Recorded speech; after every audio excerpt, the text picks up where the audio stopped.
Hey, welcome to this section for our next project. In this section, we're going to create a runner game where we have this animated 2D character, and the character is jumping over obstacles, and if you hit the obstacle, then game over gets printed to the screen. Now, if the character manages to jump over all of the obstacles, then once it gets to the finish line, you win gets printed to the screen. So we have a win condition and a lose condition. We also have this awesome looking scrolling background with 3 layers, a foreground, midground, and a background. So in this video, we're going to set up our project and we're going to use those downloaded assets in our project by including them in our workspace folder. So let's go ahead and get started. So I have Visual Studio Code open and we need to designate a folder to be our workspace for this project. Now, it doesn't matter where you put it on your computer. I'm just going to create a folder at a particular location on my computer, and I'm going to name this folder. I'm going to call it Dapper Dasher with an appropriate dash in between. So here is my Dapper Dasher folder, and here is where I'm going to put those files that you are going to download using the link for this lecture. And those files should be the VS Code, the textures, and our main code workspace, as well as the make file. Go ahead and copy those over into your project folder that you'd like to use. And once you have those in your folder, we can use this as our workspace. So here in Visual Studio Code, we can go to File and Open Folder and find the folder that contains those files that you just pasted in and click Select Folder. Now Visual Studio Code will open that folder and it will ask if you want to open this workspace. Go ahead and click Open Workspace, and now Visual Studio Code is open to the workspace for our project, which I've called Dapper Dasher. Now we're ready to create our source file for this project. We can go to File and New File, and the first thing we're going to do is go to File and Save As, and we're going to save this source file. I'm going to call this dasher.cpp and click Save, and we now have our source file. So we're all set up and ready to create this project. So in summary, we've set up our workspace folder for the project. We have our textures folder, which contains 2D assets that we'll be using for the Dasher game. And we have finally created the dasher.cpp source file, and we're going to start coding in that source file in the next video. So we're all set up and ready, and we'll start developing this game in the next video. I'll see you then.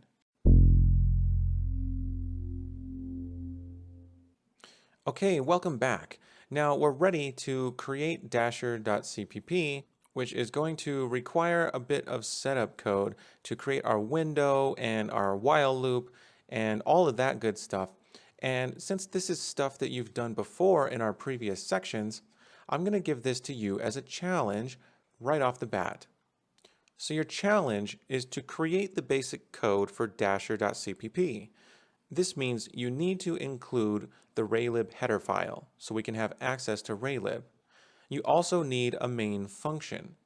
And inside the main function, we're going to need to create some window dimensions for init window. So create a couple of integer variables for the window width and the window height. Go ahead and call init window and pass those in, as well as selecting text for the window's title bar. You're going to need the while loop, which means you need to call setTargetFPS just outside the while loop. Let's go ahead and initialize the frame rate to 60 with this function. Inside the while loop, we'll need our begin drawing function, our clear background, go ahead and pass white into that, and end drawing. Go ahead and pause the video now and work on this. Now, it's okay if you need to go and look at the source files for our previous projects if you need to get a little bit of a reminder of how these things look. But create this basic setup, and then we'll go through this together.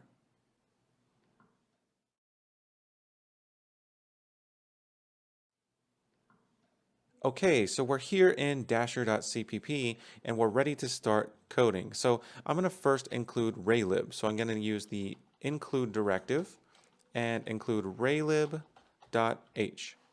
And next thing we need is the main function. So we're going to say int main, and here's the main function body. Now we're going to need those two integer variables for the window width and the window height. So I'm going to say int window width, and I'll use braced initialization, and I'm going to use a value of 512, so 512 pixels. Now for the integer for window height. So I'm going to call this window height, and I'm going to initialize this with a value of 380. That's okay if you used different numbers for your window dimensions. Now I'm going to give this a comment and say window dimensions, and I'm going to introduce you to a new concept known as constant variables. There's a keyword for designating a variable to be constant, and that keyword is const. Now, when we declare a const variable, we're saying that we are never going to change this variable's value for the duration of the program. For this reason, const variables have to be initialized immediately. And if you attempt to change this variable later on in the program, you'll get a compilation error. So down here, if I say window width plus equals 1, this will not compile, and I'll get a squiggly red line, and hovering over it, it says expression must be a modifiable L value. This is compiler speak for you cannot change this variable. It's not modifiable, it's const. Making a variable const is a great idea if you never plan on changing its value throughout the lifetime of the program. For one, attempting to change variables that should never be changed is an error, and so compilation errors will prevent you from even running the program, so you'll be forced to fix it. And also, if all the variables that shouldn't be changed are marked const, then you know that you'll never have to keep track of what they changed to, because they'll always be the value that you initially gave them. Let's make window height also const. And from now on, if we're creating a variable that we don't plan on changing, we're going to mark it as const. And when all of your variables in your program that should never change are marked const, it's said that your program is const correct. And that is good programming practice. Next, we're going to initialize the window with init window. Init window takes a width. We're going to use window width. Next is window height. And finally, we have the title for the title bar. And we're going to use the title Dapper Dasher with an exclamation point. Why not? Now, let's give this a comment and say initialize the window. Next, we need to set target FPS to 60. And we have our while loop after that. Now, up until this point, we've been using window should close, calling that function and comparing it with the value false. So if window should close is true, then this expression is equivalent to true is equal to false, which is a false expression. Now I'm going to show you a shorthand for this. Let's just delete this double equals false part, and just at the beginning of window should close, I'm going to use an exclamation point. This is known as the negation operator. It takes whatever value it's attached to and negates its truth value. So if window should close returns true, the negation operator will flip that and return false. So if we hit the X button or we hit the escape key, window should close will return true, the negation operator will flip it to false, and this while loop will exit. So this is the same as saying window should close is equal to false. Next, we're going to begin drawing. So let's call begin drawing. And I'm going to comment this and say start drawing. Just after begin drawing, we need to clear background. And I'm going to pass in white. And finally, at the end, we need to end drawing. And this gets a comment as well, and we'll say stop drawing. Okay, so we've set this up, and if we hit run and start debugging, we will get our window. So here is our window. Now we can hit the X to close it. And before we conclude our video, I'm going to show you one more new thing, and that is Raylib's close window. You see, up until this point, whenever we wanted to close the window, we just break out of the while loop and the main function reaches its end, so the program terminates. But if you want to do things technically the correct way, Raylib has a close window function that takes care of actually shutting down the window properly before our program terminates. So this function contains some under-the-hood functionality that closes the window. So we're going to do things the right way and call close window at the end of our programs where we have a window open. Okay, so in summary, we've created a Raylib window, which is nothing new. We've done that in our previous projects. Only this time, I've introduced you to a new concept called const. And we learned that const variables cannot be changed throughout the duration of the program, and that if we don't plan on changing a variable, it's typically considered const correctness if we mark it as const, and that way we'll get a compiler error if we attempt to change it illegally. We also learned about the negation operator, and placing the negation operator at the beginning of something will negate its truth value.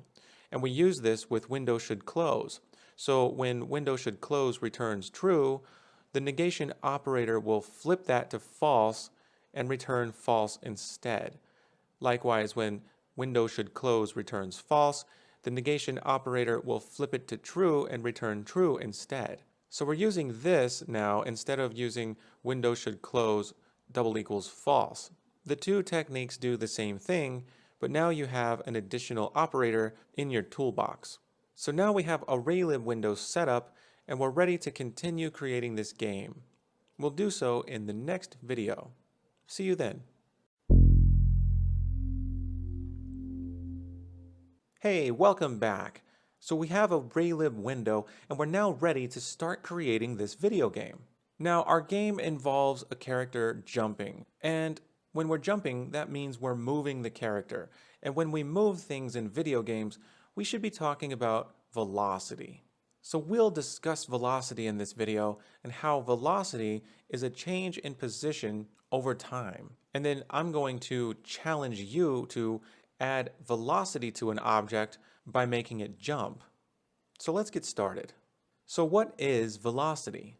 Well, velocity technically is speed in a certain direction. Now when we talk about speed, we're talking about distance over time. So here we have a dashing young lad by the name of Scarfy, and Scarfy wants to move to the right on the screen. Now from left to right, this is the X direction. Now at the beginning of time, Scarfy has an X position of 0. Now time and position have units. Let's just say we're measuring time in units of seconds and position in units of meters. So as Scarfy's moving along, 1 second later he finds himself at a position of 10 meters. 1 second after that, he finds himself at 20 meters. So in 2 seconds, he's just traveled 20 meters. We say that his velocity is 10 meters per second because every second he's traveled 10 meters. Pretty simple, right? Now let's say Scarfy turns around and decides to go back the way he came. Now we're going to reset time, so we're going to say at 0 seconds his X position is 20 meters. Now assuming that he travels at the same speed, 1 second later he finds himself at X equals 10. A second after that, he finds himself back at 0. Now since he's moving in the negative X direction, we say that his velocity is negative 10 meters per second.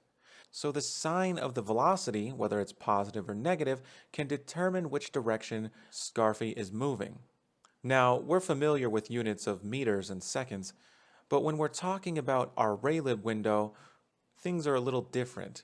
You see, here are the coordinates, and at the upper left of the window, the X and the Y are both 0.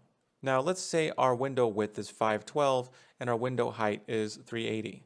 This means that the window is 512 pixels wide and 380 pixels high. So we're not working in meters, we're working in pixels. Let's say we have a rectangle and we're drawing it up here at the top of the window. Now, if this rectangle has a velocity in the downward direction, it's being updated each frame, and each frame we're moving it by a certain number of pixels, so its velocity has units of pixels per frame. Now, say we move the rectangle down by 10 pixels every frame, and at 60 frames per second, well, that means 10 pixels per frame times 60 frames per second equals 600 pixels per second. So this rectangle will traverse the entire height of the window in less than a second. So if we have a velocity, how do we update the position of something? Well, here's our while loop, and we've set our target frames per second at 60. Now, let's say we have a y position, call it pos y, and we're initializing it to 0. Now, let's say we have a velocity of 10. Now, again, we're working in pixels per frame here. Now, the body of the while loop executes every frame, so here is where we should update the position. All we need to do is take our y position and add the velocity to it every frame. This is how we update the y position. So let's see how this works. So I'm here in dasher.cpp, and we're going to draw a rectangle, and so I'd like to make some integers for the rectangle's dimensions. So I'm going to make a comment that says rectangle dimensions, and I'll create a couple of integers for width and height. Now, these aren't going to change, so I'm going to make them const. So I'll make a const int called width, and let's initialize this to 50. I'll also make a const int called height and initialize this to 80. Now my rectangle needs an integer for its y position. Let's call it pos y. And I'd like to set the rectangle on the ground. Now the bottom of the window is at the coordinate window height. But rectangles use the upper left corner of the rectangle for their coordinates. So I need to subtract away our height value, and this will place the rectangle on the ground. Now I'm also going to create an integer for the velocity of the rectangle.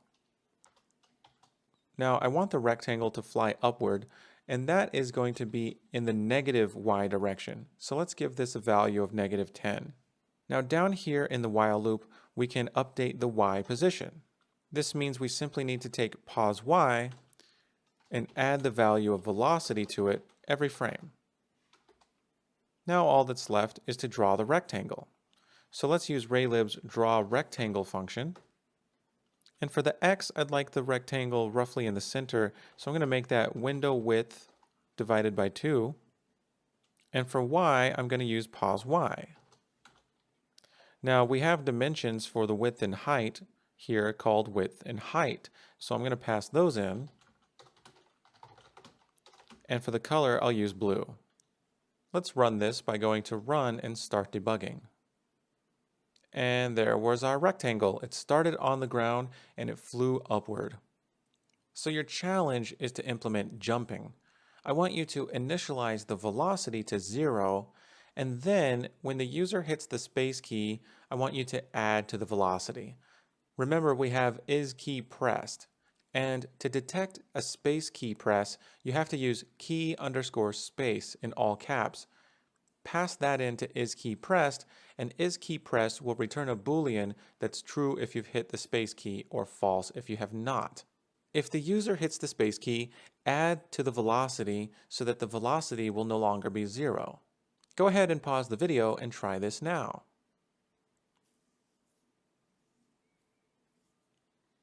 Okay, so we're back here in our program. Now we need to initialize velocity with a value of 0. And here, just before we update the position, we're going to check for a key press. So I'm going to use an if statement and use is key pressed. For is key pressed, we're going to check for the space key, so we need to pass in key space. So I'm going to take velocity and I'm going to subtract 10 from it. Remember, we need a negative value if we want to move our character upward because y points downward in screen space. Let's hit run and start debugging. So here's our rectangle. It's sitting on the ground, and if I hit space, whoa, there it jumps up, and of course it never comes down because, well, gravity does not exist. Okay, in summary, we learned about velocity and how velocity is all about distance over time for moving objects. Now, we saw that the units of distance over time are actually pixels per frame when we're working with our Raylib window. We implemented jumping with is key pressed using the space key to add velocity to our rectangle. Now, we saw that the rectangle flew upward but never came back down. And that's because we haven't actually created gravity yet. We'll take care of gravity in the next lecture, so whatever goes up in our game will come down. I'll see you then. Hello and welcome back. Now, in the last video, we implemented jumping and we saw that as soon as we hit the space bar, our rectangle flew up into the air and never came back down. And that's because, as far as our game is concerned, gravity does not exist yet. So in this video, we're going to learn about gravity and how we can implement gravity to make our objects fall back down. In order to understand gravity, we're going to talk about acceleration and how acceleration is really just a change in our velocity. So let's go ahead and get started. So what is gravity? Well, here's Scarfy, and let's just say he's in free fall. Now, gravity is pulling him downward with a constant force.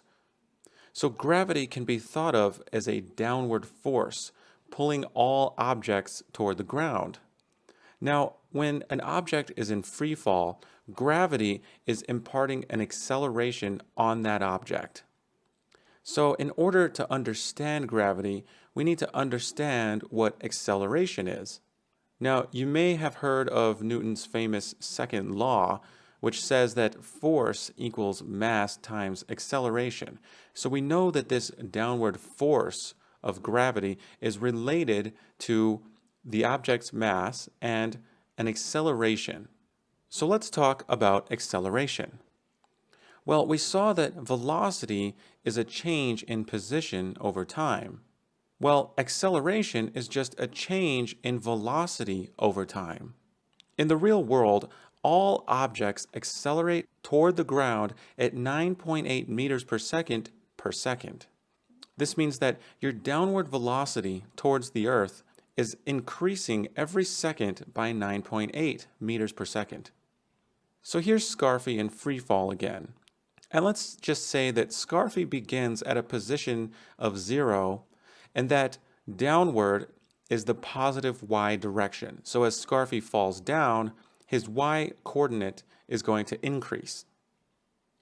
Now, I just said that gravity is 9.8, but we're going to round it up to 10 just to make our math easier. So if the time is 0 seconds, Scarfy has just started falling, his velocity is 0, and his y position is also 0. 1 second later, however, because the velocity is changing by 10 meters per second, the acceleration due to gravity has increased velocity by 10 meters per second. Now, since the velocity is 10, when we update Scarfy's location, his y position is now 10, because at 10 meters per second, 1 second has passed, so his y position is now 10. 1 second later, we're at a time of 2 seconds. Now, the velocity is increasing by 10 meters per second, so another second has passed and the acceleration due to gravity has increased the velocity to 20. Now, with a velocity of 20, when we update Scarfy's location, we're going to add 20 to the y position, meaning that Scarfy now has a y position of 30. 1 second later, we're at 3 seconds total, and velocity gets another 10 added onto it due to this constant acceleration of 10. Now, since another second has passed, at a velocity of 30, we now have to add 30 to Scarfy's y position. So he's now at a y position of 60. So as you can see, every second, Scarfy's velocity is increasing, which means he's falling at a faster and faster rate. This is why it's so dangerous to fall from a high position, because as you fall toward the ground, your velocity keeps increasing. 1 second later, we're at 4 seconds, which means the velocity gets another 10 added to it, and when we update Scarfy's Y position, we're adding 40, so his position is now 100. So Scarfy has fallen off of this graph. Now, how do we update the velocity? Well, here's our while loop, which gets executed every frame. And every frame, we're updating the Y position by adding the velocity to it. Well, let's say we have a gravity value of 1 pixel per frame. So every frame, velocity increases by 1.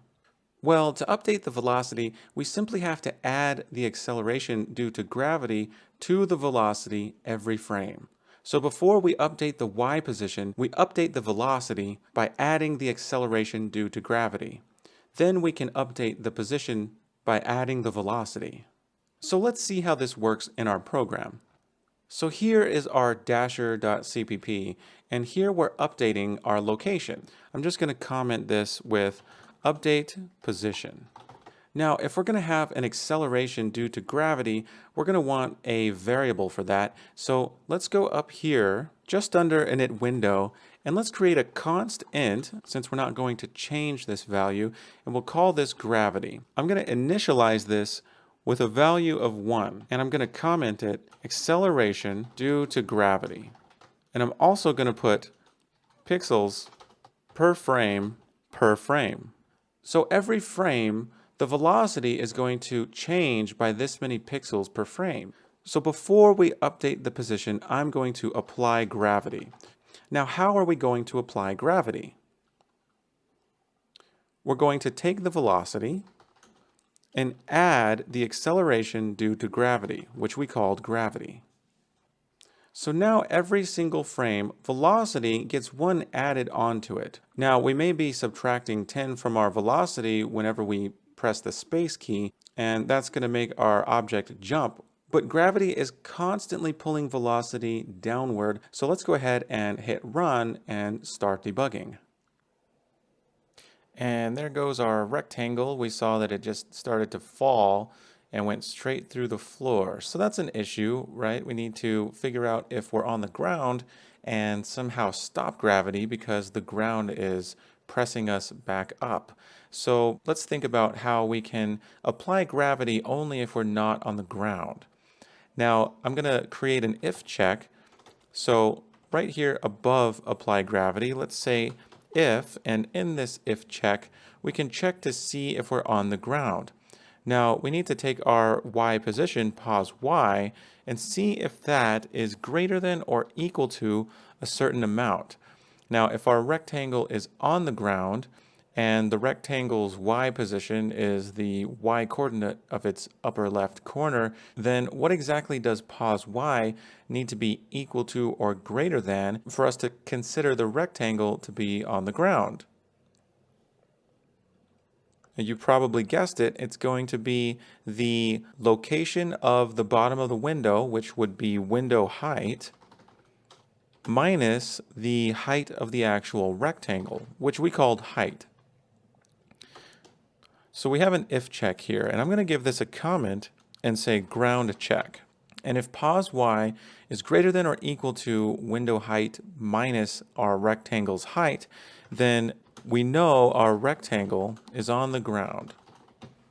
And if that's the case, then we can simply set our velocity back to 0. And we can have an else case here. Now, if we reach this else body, that means that this condition was not true, so we failed the first if check. If that's the case, then we know that rectangle is in the air. And if the rectangle is in the air, then we can apply gravity. So we can go ahead and take this velocity plus equals gravity and move that into the else case here. So we no longer need to apply gravity right there.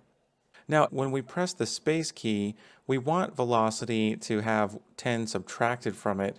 And We can't set velocity equal to 0 after we subtract 10 from it because then we'll never jump. Velocity will always be 0 if we're on the ground. So we need to do this space key check after the ground check. So let's copy this and delete it and move it down below the if else right here.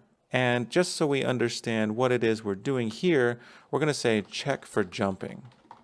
So we perform the ground check first, and if we're on the ground, our velocity will be 0. But if we're in the air, we're going to subtract from velocity the amount equal to our gravity acceleration. And after all that, then we check to see if we're jumping and update our velocity due to jumping. So let's go ahead and run and start debugging and see how this works. Okay, so we're sitting on the ground. If I hit the space key, then I jump. Now that's a pretty weak jump, so we may want our jump velocity to be a larger value.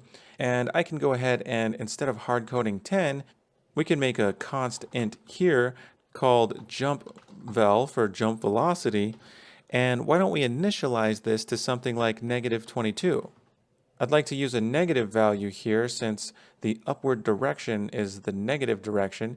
And that way, when we update our velocity down here, we can simply add with plus equals, and we can add jump vel. So we're adding a negative value. Let's go ahead and test this out now.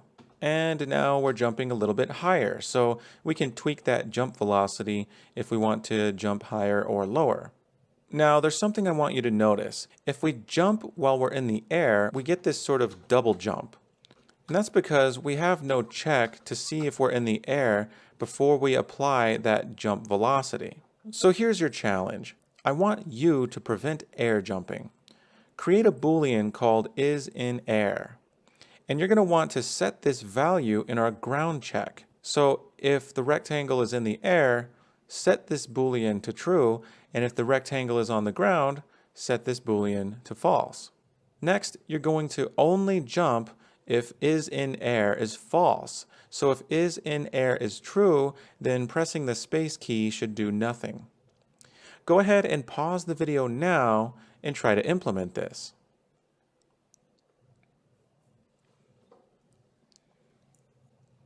Okay, we're back in dasher.cpp and we need a Boolean for whether or not we're in the air. So let's go up here and I'm going to place this just above the rectangle dimensions and I'll make a Boolean called isInAir. I'll use braced initialization and that way this will be initialized to false by default. Now we can go down here and update isInAir in our ground check. Now, we know that if pos y is greater than or equal to window height minus height, then the rectangle is on the ground, which means we can set isInAir equal to false. And in the else case, we know the rectangle is in the air, so here we can set it to true. So after our ground check, isInAir will now have the correct value. So here we're checking for jumping. Is key pressed will determine whether or not we should change velocity according to our jump velocity. Well, we can use an and here, and we only want to jump if we're not in the air, which means isInAir should be false. Well, we can use the negation operator and say not isInAir. When we apply the negation operator to isInAir, we can read this as not isInAir. So this if check will only succeed if is key pressed is true and not isInAir is true. So let's go ahead and hit run and start debugging and see how this works.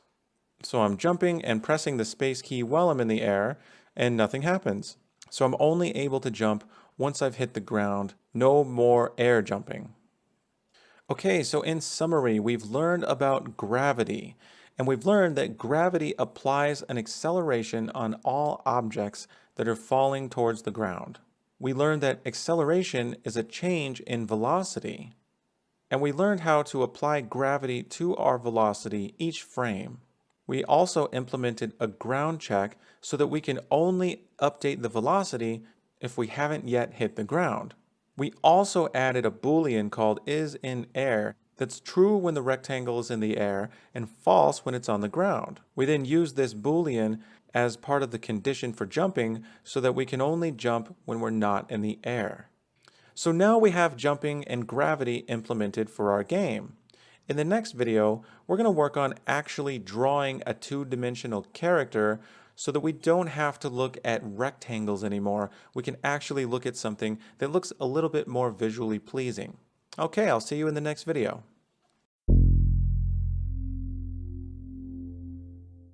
Hey, welcome back. Now we've just implemented jumping and a ground check. And in this video, we're going to notice an issue with our jumping. Specifically, we're going to take a look at how we can double jump, or what's also known as air jumping. We're going to prevent air jumping in this video as a challenge so that our rectangle can only jump when on the ground. Let's get started. So we have our program, and I'm going to hit run and start debugging so we can view this issue that I'm talking about. So here's our rectangle, and I'm going to hit space and we can jump no problem. But if I hit space multiple times, then I can jump while I'm in the air, which is a mechanic known as air jumping or double jumping. So this is an issue. We only want to jump when we're on the ground. So this is your challenge. You're going to prevent air jumping. You're going to create a Boolean. Let's call it is in air. And this Boolean should be true when the rectangle is in the air and false when the rectangle is not in the air. We've already created a ground check, so we know when the rectangle is on the ground versus in the air. So set this value in the ground check. Now we only want to jump when is in air is false. When is in air is true, then we can apply the change in velocity with a space key press. Pause the video and implement this change to prevent air jumping.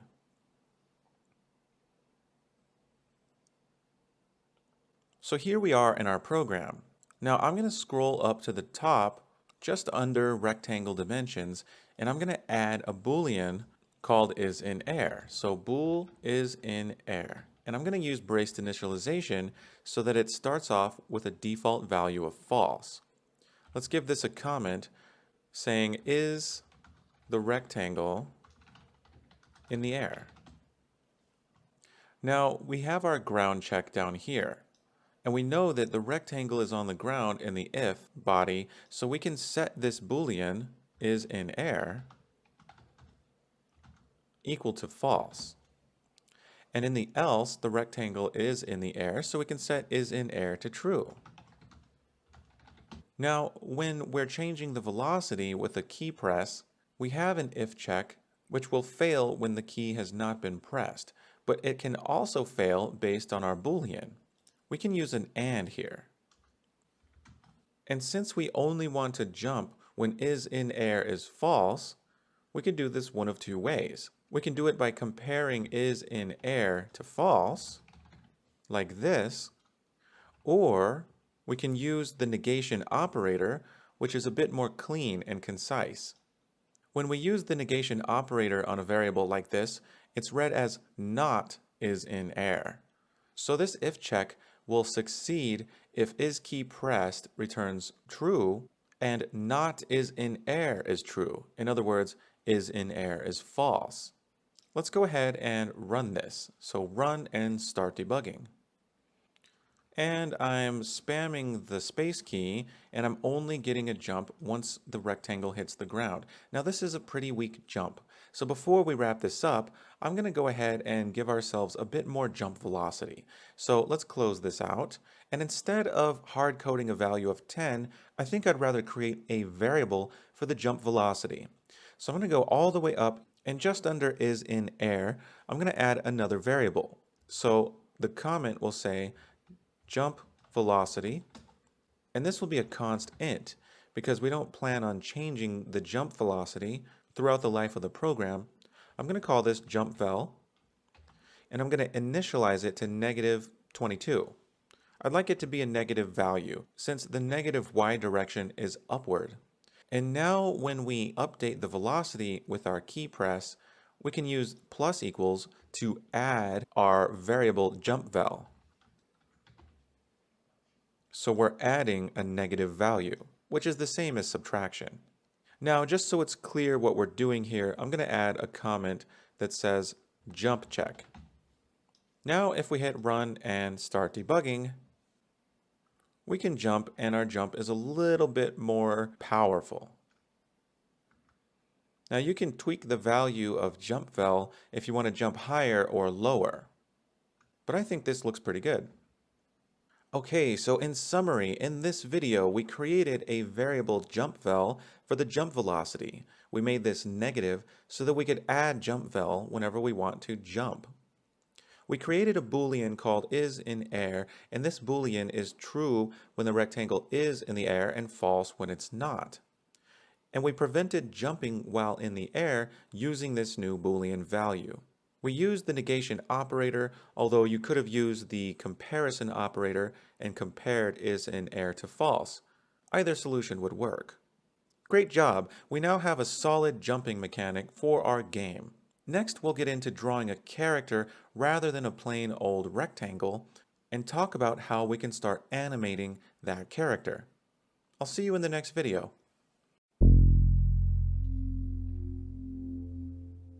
Hello and welcome back. Now we've just finished implementing gravity, and thus far gravity only works on our boring blue rectangle. Well, we'd like to start drawing things to the screen that are a little bit more interesting, like animated characters. So in this video, we're going to learn about 2D animation and how it requires the use of sprite sheets. Let's go ahead and get started. To understand sprite sheets, we first have to know what a sprite is. A sprite is a 2D image that gets drawn to the screen in a game. Each pixel on a sprite has its own color value, which means it has a red, a green, and a blue value, as well as an alpha. Now, alpha determines how transparent that pixel is. Now, since each pixel has its own alpha, we can have sprites that have transparent backgrounds, which allows us to draw Scarfy to the screen without a white square behind him. Now, a sprite sheet is one single image, and it contains multiple pictures. This saves us memory, and it also allows us to load a single file rather than several individual images. Whenever we draw Scarfy to the screen, we select part of the sprite sheet and only draw that part. So if we're animating Scarfy, then in a particular frame, we may be drawing one piece of the sprite sheet. And then when it's time to update the animation, we draw the next piece, then the next one, then the next one. And when we finally make it to the last one, we can start over at the very beginning of the sprite sheet. Raylib has a function that allows us to draw part of a sprite sheet. It's called draw texture rec, and rec is short for rectangle. So we're basically taking a rectangle from the sprite sheet. Draw texture rec takes 4 input parameters. The first is the texture. This is the sprite sheet image itself. Next is the source, which is a section of the sprite sheet designated by a rectangle. Next is the position, which is the location on the window where we want to draw our sprite. And finally, tint is the last parameter, which allows us to tint the sprite by a color. Let's talk about the first parameter, the texture. We first need to load the Scarfy texture if we're going to draw part of the Scarfy sprite sheet. The next parameter, source, is a rectangle which we provide to specify which part of the sprite sheet we want to draw. Now, in this sprite sheet, we have 6 different Scarfy images. Let's say we want to draw the first one. Well, a rectangle is a specific type that contains its own properties. Rectangles have an X and a Y, as well as a width and a height. Now, when we pass a rectangle into draw texture rec, the X and Y refer to the position on the sprite sheet. Now, the sprite sheet itself has its own local coordinates, the top left corner being 0, 0. Now, the sprite sheet has its own width.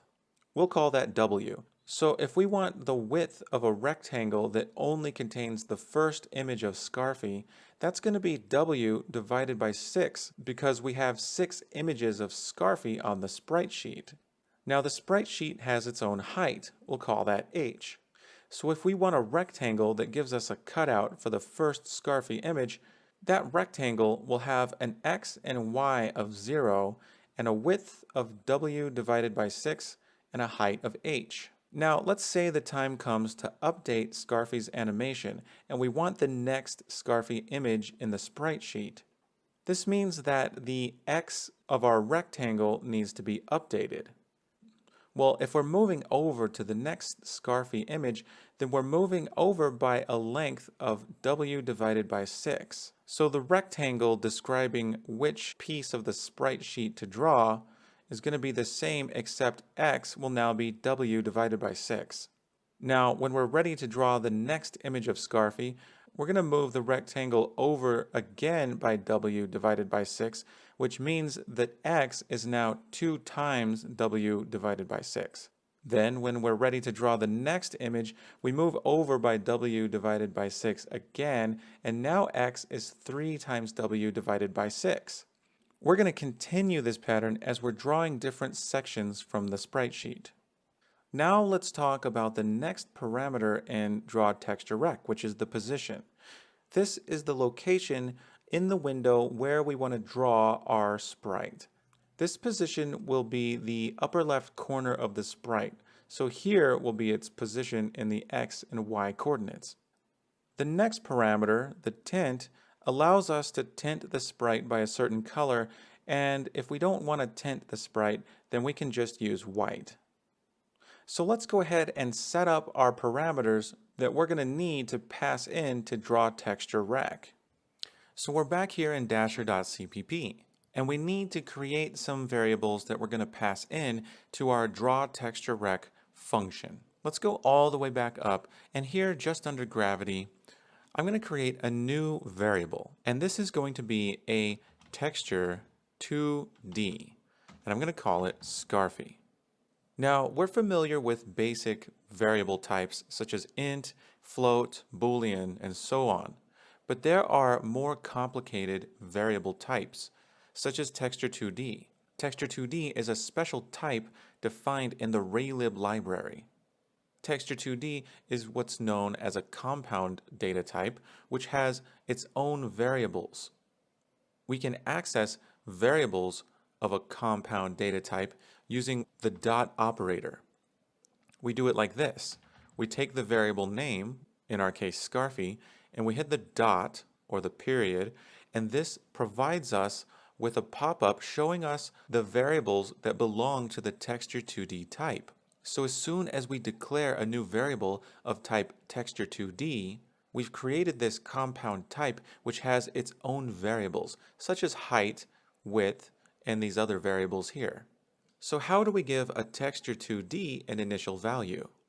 Well, I'm going to use the assignment operator, and I'm going to call a raylib function called loadTexture. LoadTexture takes a file path as an input parameter, and it goes to that file path and finds an image and loads that and returns a value of type texture 2D. Now let's open the folder that contains our project. Remember, we pasted in this folder called textures, and if you look in textures, we have 5 different images which are .png files. Now because we're working in this workspace, Visual Studio Code will recognize the textures folder. So the file path to our texture is going to be textures/scarfy.png because this is the image we want to load. So for load texture, we're going to pass in the path. It needs to be in double quotes, and the path will be textures/scarfy.png. And now Scarfy will be initialized, and its own variables will have values now. Now, just like Texture 2D, Raylib has other special compound data types. Remember, Draw Texture Rec needs a rectangle describing which section of the sprite sheet to draw. Well, Raylib has a rectangle type. We're going to declare a new variable of type rectangle, and we'll call this ScarfyRec. Now, the drawTextureRect function also needs a position, and this position needs to be in the form of a vector2. Raylib has another special compound type called vector2, and we can create a variable of this type. We're going to call this one scarfyPos for scarfy position. So we've just learned about 3 new data types, all of which are special custom data types that exist in the Raylib library. And we saw that these have their own variables that we can access with the dot operator. So in summary, we've learned about sprites and how sprites are 2D images that contain red, blue, green, and alpha values for each pixel. This allows us to draw a character to the screen with a transparent background. We learned that we can use sprite sheets to load a single file that contains multiple images. We learned that Raylib has a drawTextureRect function which can draw a piece of a sprite sheet, and that this function requires some input parameters, some of which are of new types that belong to the Raylib library.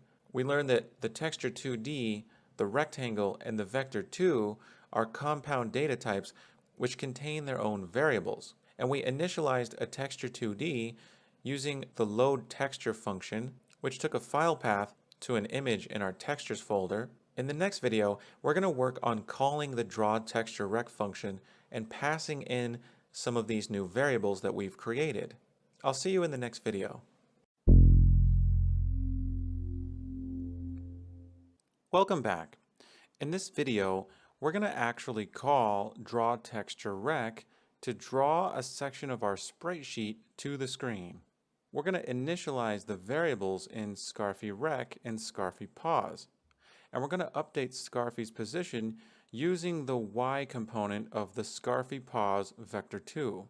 Let's get started. So we're here in dasher.cpp. Now we have our texture 2D, which we've initialized with loadTexture. And we created a rectangle and a vector2, and these have their own variables, and we can access them with the dot operator. So let's go ahead and initialize these with some values. For rectangle, I'm going to initialize the rectangle's height and width variables. So we access those by saying scarfyRect dot, and here are the 4 variables we can access. Let's start with width. Now width, we're going to set equal to the width of our texture, which is scarfy.width, divided by 6, because there are 6 images in this sprite sheet, and we only want the width of one of those. Now we can initialize scarfyRect.height by accessing the scarfy.height variable, and we don't need to divide that by anything.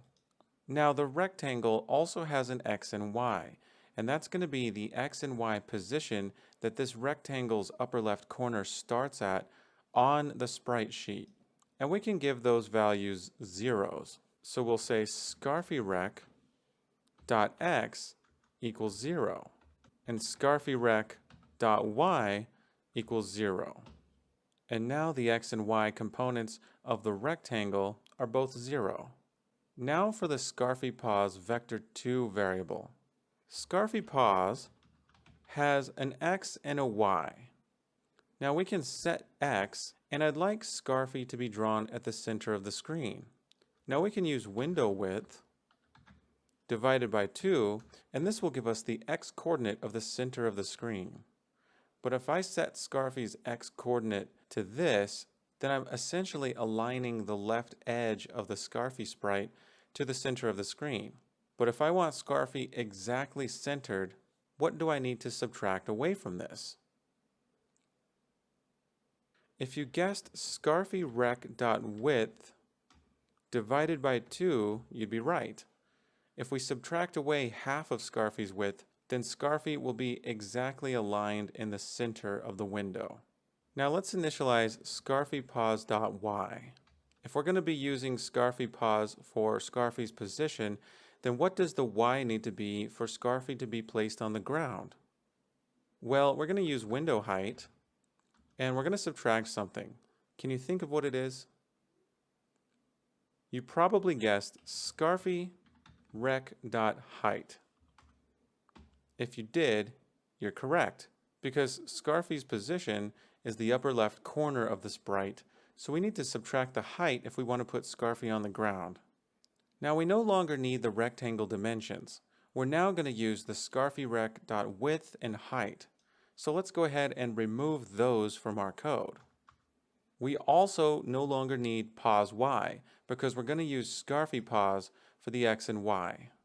Now that we've removed some of our variables that we've been using, you'll see a couple of red spots in the scroll bar. And you can scroll down to these red spots and see that these are errors in the code. And that's because we're now referencing variables that no longer exist. Scroll down to the bottom and you'll see that we're using width and height in draw rectangle as well. We no longer need to use draw rectangle. Instead, we're going to use draw texture rec. Now type the opening parentheses and you'll see the parameter list as well as the types of each parameter. The first is a texture 2D. We're going to pass in our texture 2D called Scarfy.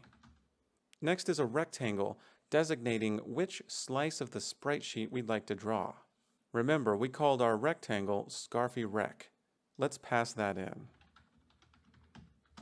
Next is the position in the form of a vector 2, and we called our vector 2 Scarfypos. Go ahead and pass that in. Next, we have a color to tint our sprite. Now, we don't want to tint Scarfy by any color, so we're just going to use white. Now, we would be ready to go if not for these errors. We're no longer using pos y, and we're no longer using height. Since we're now using these variables we've just created, it's up to you to fix our code to use these. So your challenge is to fix our code so that we use our new types.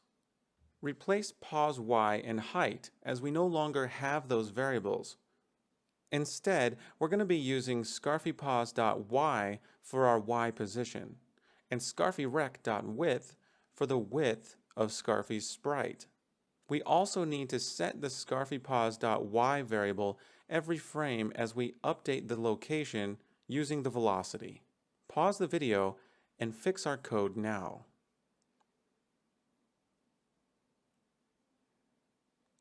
Okay, we're back in dasher.cpp, and I'm looking at our ground check, where we're referencing pos y, which we've deleted now, so instead we need to use our vector 2, scarfypos. And we can access the y variable using the dot operator. Now we're comparing this value to window height minus the height of Scarfy, which we can get from scarfyrec.height. Now we have no errors in our ground check. Let's scroll down to our next error where we're updating the y coordinate of our position. We're no longer using pos y, so we need to use our vector 2, scarfypos, and we're accessing that y component again. Now that we're updating the y component of scarfypos every frame, when we call draw texture rec and pass in scarfyrec and scarfypos, we'll be drawing Scarfy at the correct location. Now, before we test this out, I'm going to show you one last raylib function. Scroll all the way up to where we declare Scarfy. We're calling the load texture function. And every time we load a texture in a raylib program, we need to unload that texture at the end of the program. So scroll all the way down to our close window function call. And just above that, we're going to unload the texture using raylib's unload texture function. Unload texture takes a texture 2D. We're going to pass in Scarfy. Now, before we close the window, we're unloading that texture and shutting things down properly. Let's test this out. Click Run and start debugging. And here's our window. Scarfy is drawn exactly in the middle and on the ground, and if I hit space, he jumps, which is exactly what we wanted. So in summary, we used draw texture rec to draw a section of a sprite sheet. We initialized the variables in scarfyrec and scarfypos by accessing those using the dot operator. We used scarfypos to update Scarfy's position, accessing the y component of scarfypos. So we now know how to use these new types that belong to the Raylib library, the texture 2D, the rectangle, and the vector 2. Next, we'll work on cycling through the different sprites in the sprite sheet so that we can animate Scarfy. See you in the next video. Hey, welcome back. In this video, we're going to talk about a very important subject when it comes to programming video games and programs that involve time in general, and that's the subject of delta time. We're going to talk about how delta time is the time between frames and why that's important to us, particularly why we need to use it to accommodate for frame time variations. We're going to use delta time to keep our movement consistent even if that frame time varies from frame to frame. So let's get started. Now, in our program, we've been using the setTargetFPS function passing in 60. Now, so far as we understand, setTargetFPS will set the target frames per second, but what you might not have realized is setTargetFPS does not guarantee this value. That's because the processes performed by the CPU, or the computer's brain, cause strain that may slow down the frame rate. The more strain, the lower our frames per second. Here we have a graph labeling the x direction in meters. Now let's say we have Scarfy standing at 0 meters. Now, for simplicity's sake, I'm going to assume that we have a frame rate of 1 frame per second. Now let's also assume that Scarfy's moving along at a velocity of 1 meter per frame. So at 0 seconds, Scarfy starts off at 0 meters. Now, since our frame rate is 1 frame per second, each second 1 frame passes by, which means that Scarfy moves along at a constant rate of 1 meter per second, and in 10 seconds, Scarfy will find himself 10 meters ahead. So far, so good. Now, suppose that out of the blue, our frame time changes, and suddenly we get 2 frames per second. In other words, our game has just doubled the frame rate. Now, if Scarfy has a velocity of 1 meter per frame, then Scarfy starts off at 0 seconds, but since we get 2 frames per second, then each second Scarfy gets to advance by a meter twice. So Scarfy will find himself 10 meters ahead only 5 seconds later. His perceived velocity, that which we see on the screen, appears to have doubled. This is what happens when we have a velocity in units of distance per frame. But suppose we had a velocity of 1 meter per second. In other words, our velocity is independent of frame rate. Well, then Scarfy could just coast along at 1 meter per second, and it doesn't matter what the frame rate is, Scarfy will still find himself 10 meters ahead in 10 seconds. Now, it'd be nice to have a velocity that's independent of frame rate, but we update the position every frame. So we have to add something every frame, but if we want it to be consistent, no matter how the frame rate varies, what exactly do we add? How much distance per frame do we advance Scarfy? This is where delta time comes in. Delta time is the time since the last frame.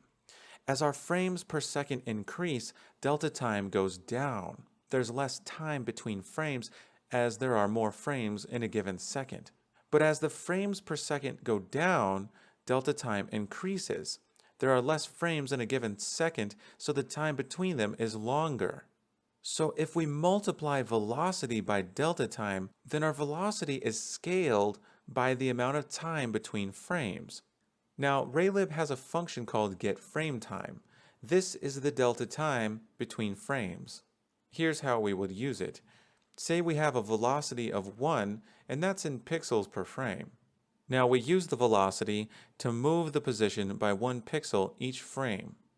But instead, say we want our velocity in pixels per second. If we want to move our position by 60 pixels per second, then we would get our delta time using getFrameTime and storing that in a float called dt. This gives us the time since the last frame. Now, if we multiply velocity by delta time when we update the position, Our velocity is scaled by delta time, so we're moving pos y by exactly the amount necessary for us to have a constant rate of 60 pixels per second. So here in our program, let's change gravity. Instead of 1 pixel per frame, let's give it a value of 1,000, and this will be pixels per second per second. This will be how many pixels per second we're going to increase the downward velocity per second. Remember, the apostrophe is ignored by the compiler. It's just used so we can separate those zeros and make this more readable to humans. Now, let's look at our jump velocity. We've been using pixels per frame, but we'd like to use pixels per second. Let's change this to a value of about 600, and in our comment, we'll say pixels per second. And now for your challenge. You're going to create a const float called dt for delta time. Go ahead and create it inside the while loop and initialize it with the value returned from getFrameTime. We're going to multiply by dt whenever updating the velocity when we apply gravity, as well as when we update the position when applying velocity. This way our movement will be independent of frame rate. Pause the video and do this now. Okay, so we're back in our program, and we've already changed gravity to have units of pixels per second, and our jump velocity is also in pixels per second. Now, since these are in units per time instead of per frame, now we need to use delta time. So we're going to go down into our while loop, and I'm going to make a comment saying delta time, and in parentheses, time since last frame. Now I'm going to make a const float called dt, standing for delta time, and I'm going to initialize it with getFrameTime. So we have delta time. Now let's go down to where we update velocity using the acceleration due to gravity. Gravity adds 1,000 meters per second to the velocity every second, but we're updating every frame, which means we need to multiply by delta time. Now also, we must go down to where we update the position. The position is updated by velocity, which currently has units of pixels per second. So we need to multiply by delta time, so velocity has units of pixels per frame, and it's scaled by the amount necessary to give scarfypos.y the exact amount necessary each frame, so it's frame rate independent. Let's hit run and start debugging. Here's our window, here's Scarfy. I'm going to hit space to jump, and Scarfy jumps, and gravity pulls Scarfy back down, just as we expected. Now we've changed our values a bit, so gravity's working a bit differently, but of course if you want a stronger gravity, you can increase that amount that we're initializing gravity to. Okay, so in summary, we've learned about delta time and how delta time is the time between frames. We learned that we can get delta time by calling getFrameTime, a raylib function. We changed our gravity so that it has units of pixels per second, independent of frame time. We also changed our jump velocity to pixels per second as well. And we multiplied by delta time whenever we update our position using the velocity, and when we update velocity with acceleration. Now, no matter what the variations in frame rate may be, we'll get the velocity and acceleration we desire, and the behavior will be consistent, no matter how fast or slow the computer is. Excellent job. I'll see you in the next video.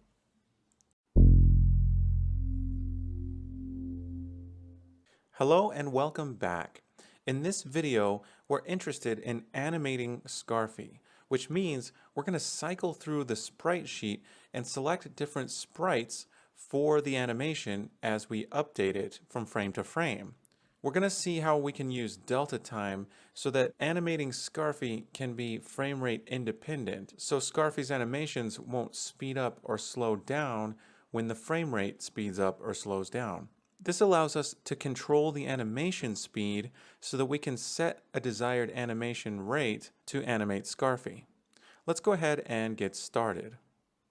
Now remember, we have a sprite sheet which contains multiple images of Scarfy. We can think of each one of these images as an animation frame.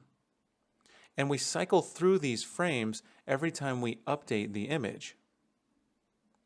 Now remember, Draw Texture Rec takes a rectangle as an input. And the rectangle has its own x, its own y, a width, and a height. Now the x and y are the local coordinates for the sprite sheet. So it's really this x component here that determines which sprite out of the sheet we're going to draw. At frame 0, the x value is going to be 0 because we want our rectangle's upper left coordinate to be the upper left coordinate of the sprite sheet itself. At frame 1, we're moving the rectangle over by the width of a Scarfy sprite. So x is w divided by 6. At frame 2, x is going to be 2 times w divided by 6. And at frame 3, it's 3 times w divided by 6. So we're starting to see a pattern here. And the pattern is the frame times w divided by 6. Here's how it looks in code.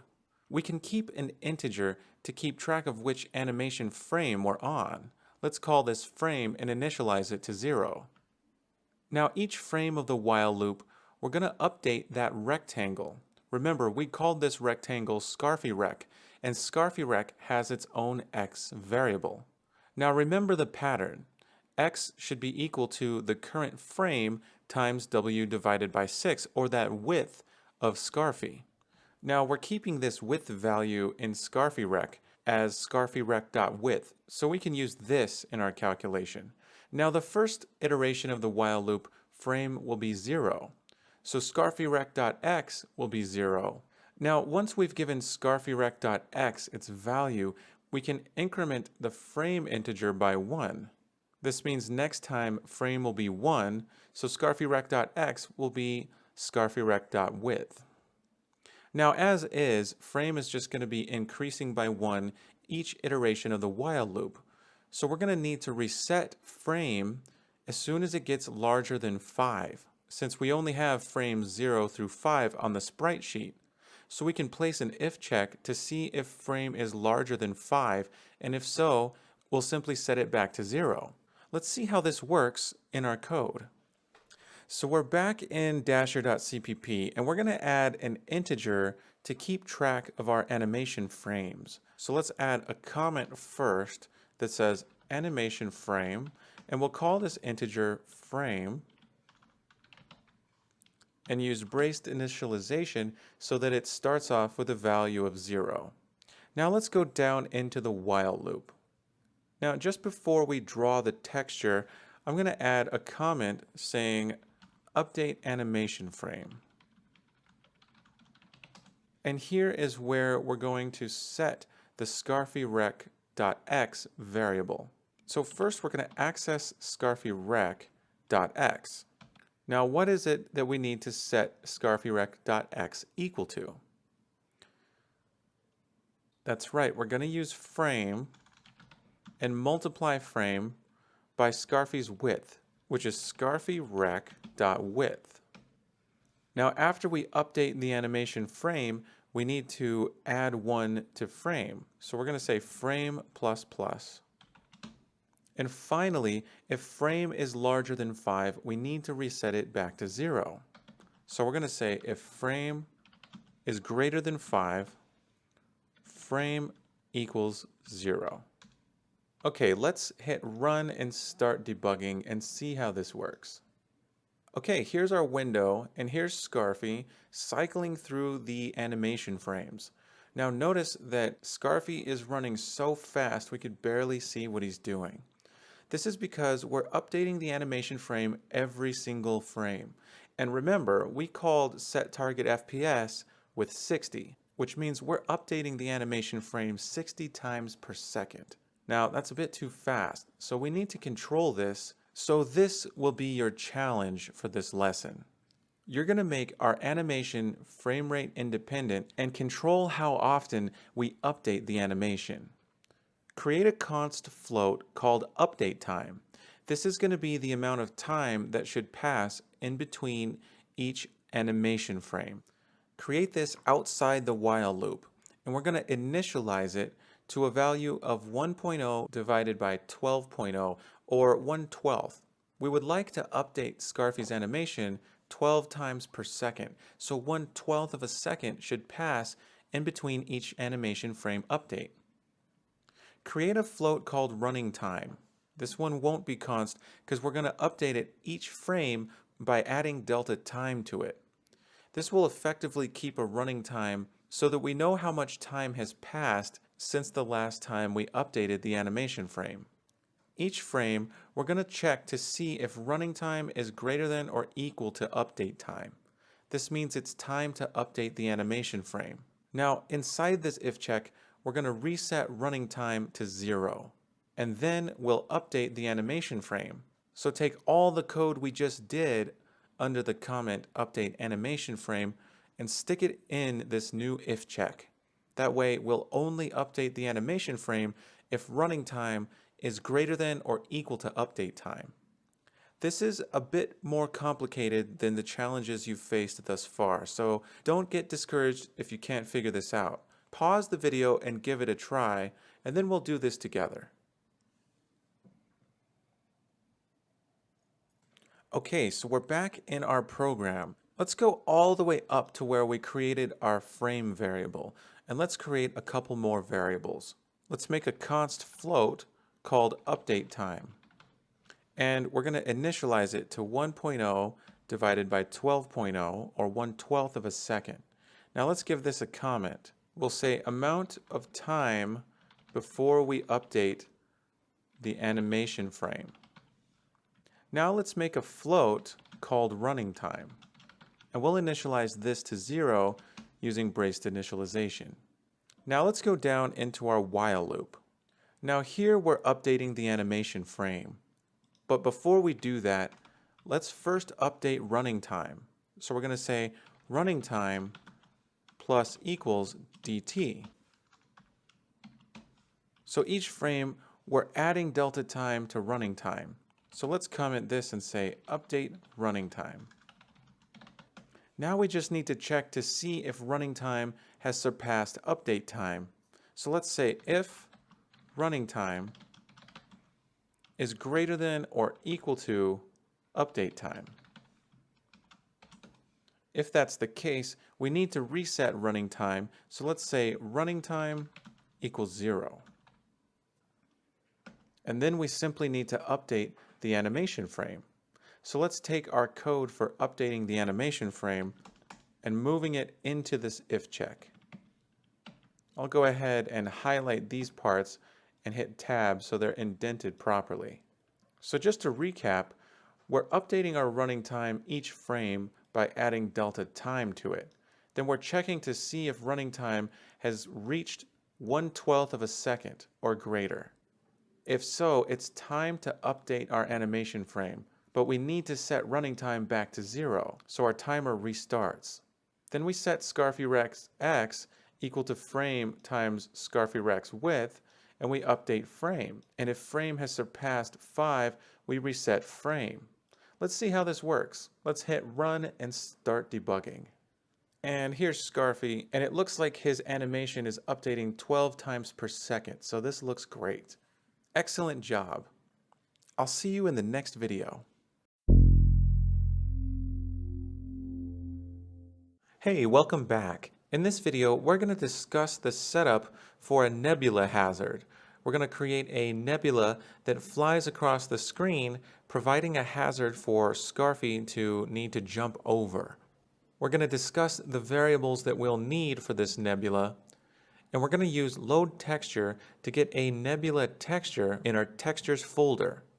Let's go ahead and get started. Now here's our window, and Scarfy is in the center in the x-coordinate and on the ground in the y-coordinate. Now we're going to draw another texture for the nebula hazard, and this nebula hazard is going to fly in from the side of the screen. So we can actually start off the nebula off the screen, which should be pretty easy because a texture's position is its upper left corner. So if we use the window width for the nebula's x-coordinate, it's going to start just off the screen out of view. Now, the nebula can have its own velocity, which we're going to use a velocity in the x direction pointing left. So it's going to be a negative value. So once we create a nebula and load its texture, we're going to create some variables. For one, we need a texture 2D for that nebula texture, and we're going to call load texture just like we did with Scarfy. We also need a rectangle so that we can have a width and height for the nebula, as well as an x and y to determine which nebula from the nebula sprite sheet to select. We need a vector 2 so we can have an x and y coordinate for the nebula's position on the window. And we're also going to need a velocity which we can use to update the nebula's position every frame.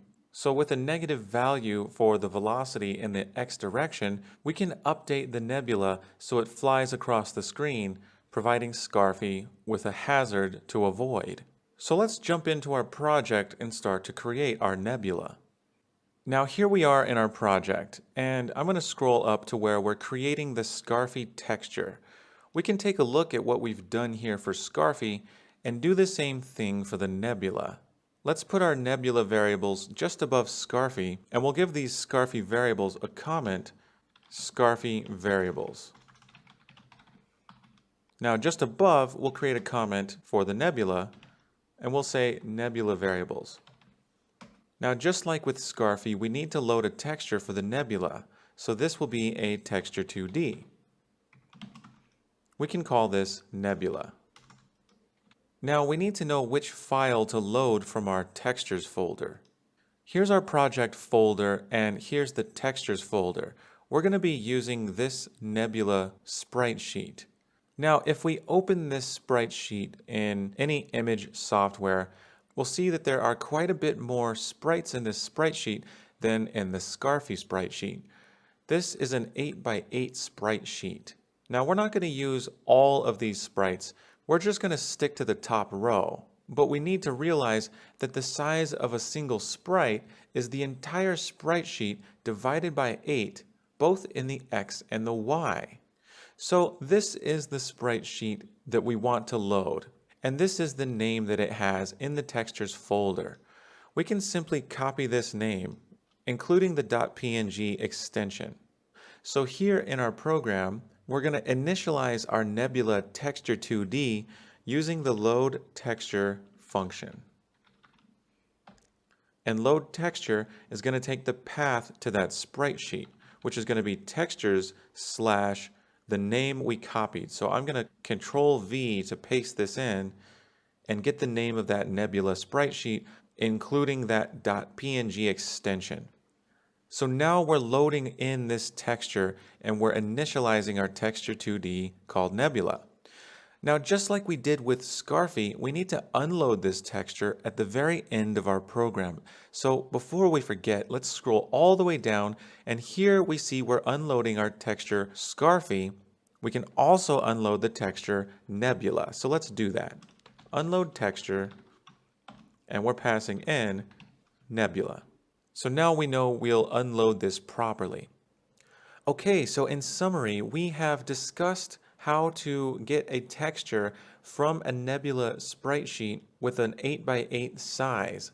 And we called load texture to get that sprite sheet into our project from the textures folder. We used the load texture function to get that sprite sheet into our project. And at the end of our program, we called unload texture to properly unload that texture before closing the program.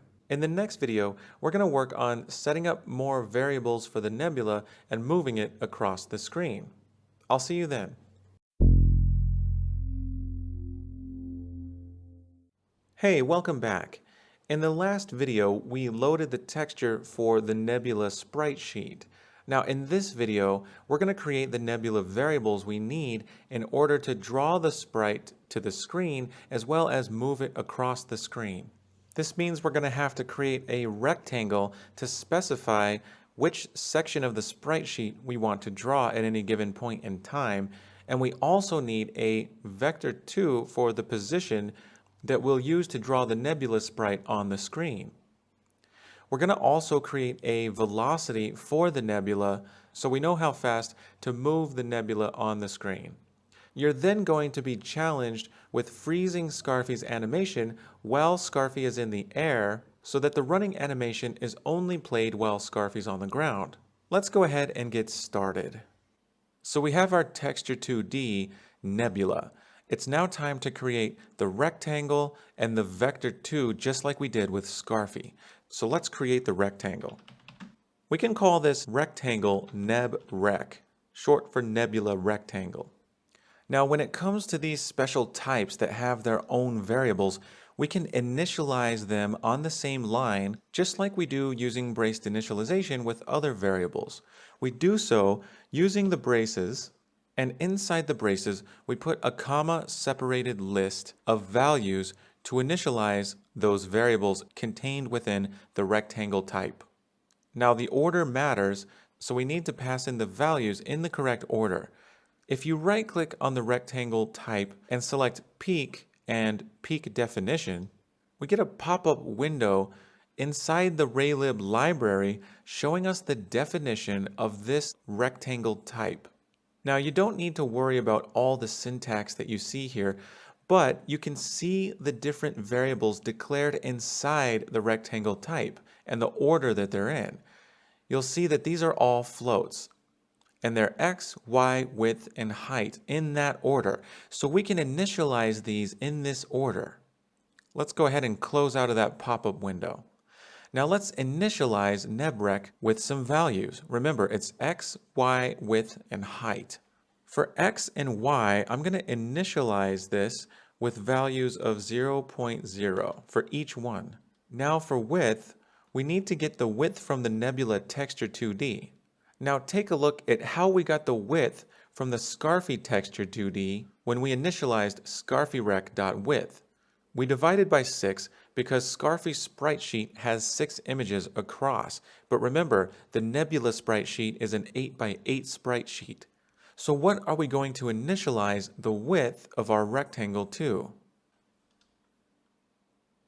You probably guessed we're going to get our nebula texture 2D and use the dot operator to access the width. And from there, we're going to divide by 8 since this is an 8x8 sprite sheet. So the width of a single nebula sprite is the nebula texture sprite sheet dot width divided by 8.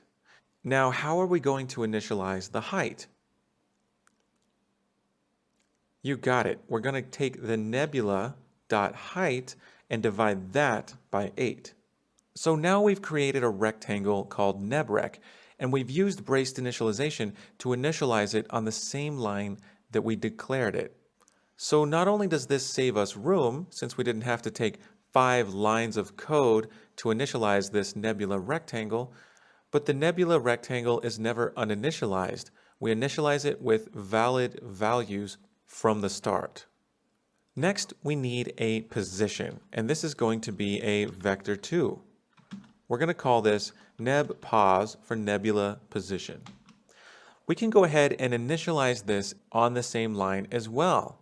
And just like we did with rectangle, we're going to right-click on vector 2, go to peak and peak definition, and now we're seeing the definition for the vector 2 type.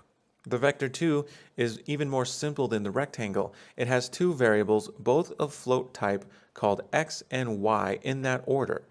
So let's close out of that pop-up and initialize nebpos with values for the x and y. Now, if we want our nebula to start off to the right of the screen, just off the screen, we can give the x coordinate a value of window width. And for the y, if we want our nebula on the ground, what does our y need to be? That's right, it's going to be window height minus nebrec.height.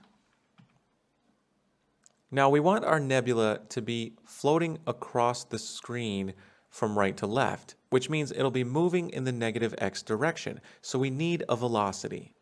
Let's create an integer called nebvel for nebula velocity, and it's going to be a negative value.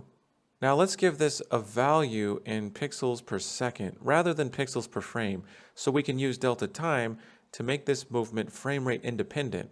I'm going to give it a value of -600. And let's give this a comment, nebula x velocity, and in parentheses we'll say pixels per second. Now we have our variables set up and we've loaded the nebula texture. We're now ready to draw the nebula and update its x position. So let's go all the way down to where we're drawing the scarfy rectangle. And let's comment this draw texture rec call to say draw scarfy. And just above that, we'll add another comment and say draw nebula. And just like we did with scarfy, we're going to call draw texture rec. Go ahead and type in the draw texture rec function call and pass in the correct variables.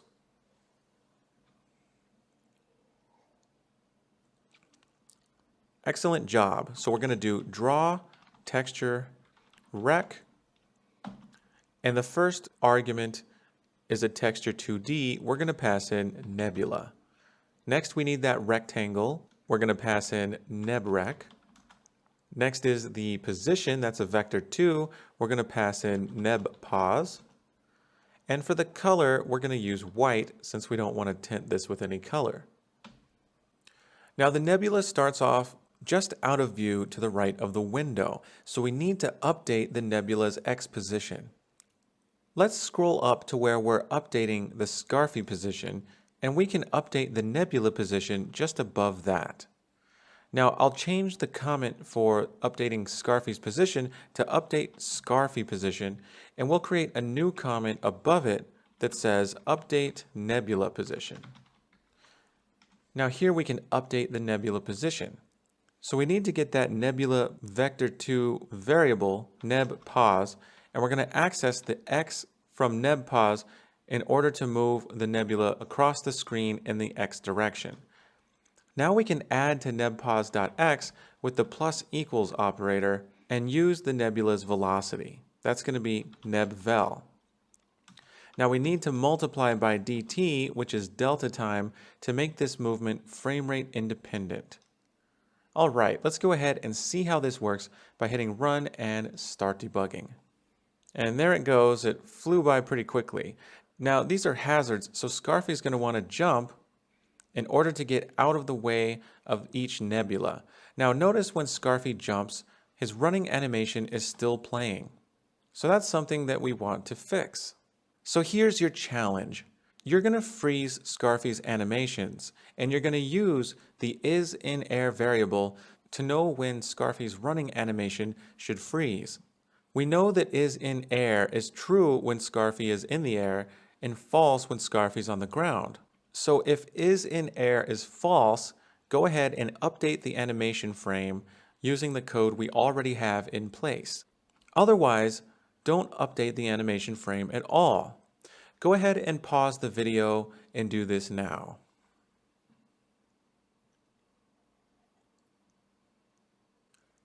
All right, we're back in Dasher.cpp. Now I'm going to go down to where we're updating the animation frame. And we're checking to see if running time is greater than or equal to update time, which is 1/12 of a second, at which point we reset running time and then update the animation frame. But we can stick all of this into an if check because if we're not even on the ground, we don't need to do any of this. So just above update running time, I'm going to place an if check and check to see if we're not in the air. We can use the negation operator with isInAir, and I'm going to copy all this code and move it into the if check. And I'll go ahead and highlight it and tab to indent it. Now, if isInAir is false, we can update the animation frame. Otherwise, we do nothing. Let's go ahead and hit run and start debugging. Now notice that Scarfy freezes whenever we're in the air. So whichever animation frame Scarfy was on, when we jump, that's the animation frame that Scarfy gets frozen to. So in summary, we've loaded a texture for the nebula hazard just like we did with the Scarfy texture. Now this was a sprite sheet, so we had to get the width and height of a single sprite by dividing that sprite sheet's width and height by 8, since this is an 8 by 8 sprite sheet. We set up nebula movement, which means we created a rectangle and a position, as well as a velocity that we used to move the nebula across the screen. We also froze Scarfy's animation while in the air so that Scarfy doesn't continue running while flying through the air.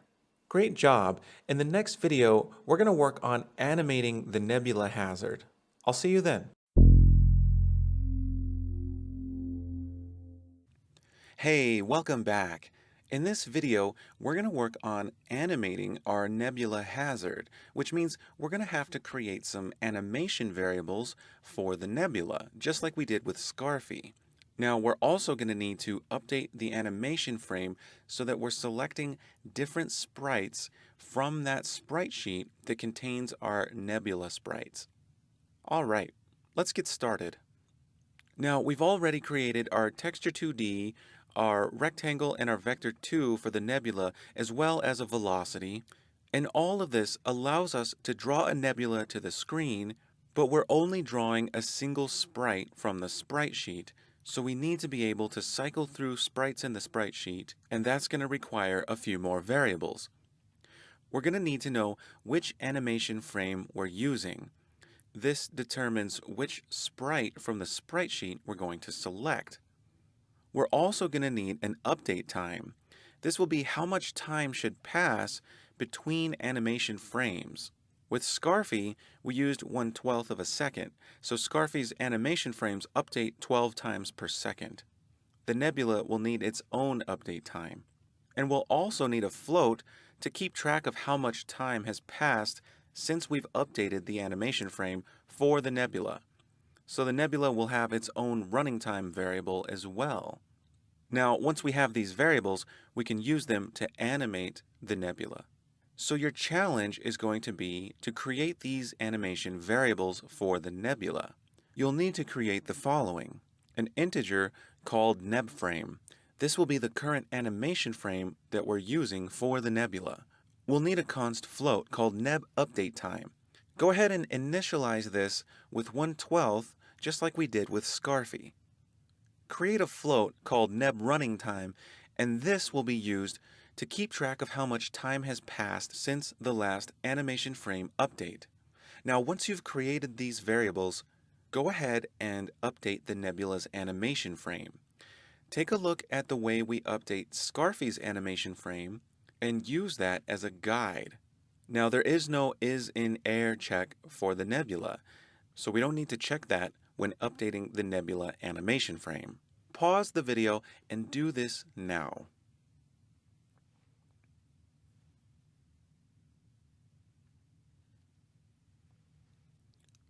Okay, so we're back here in Dasher.cpp and we're ready to add the nebula's animation variables.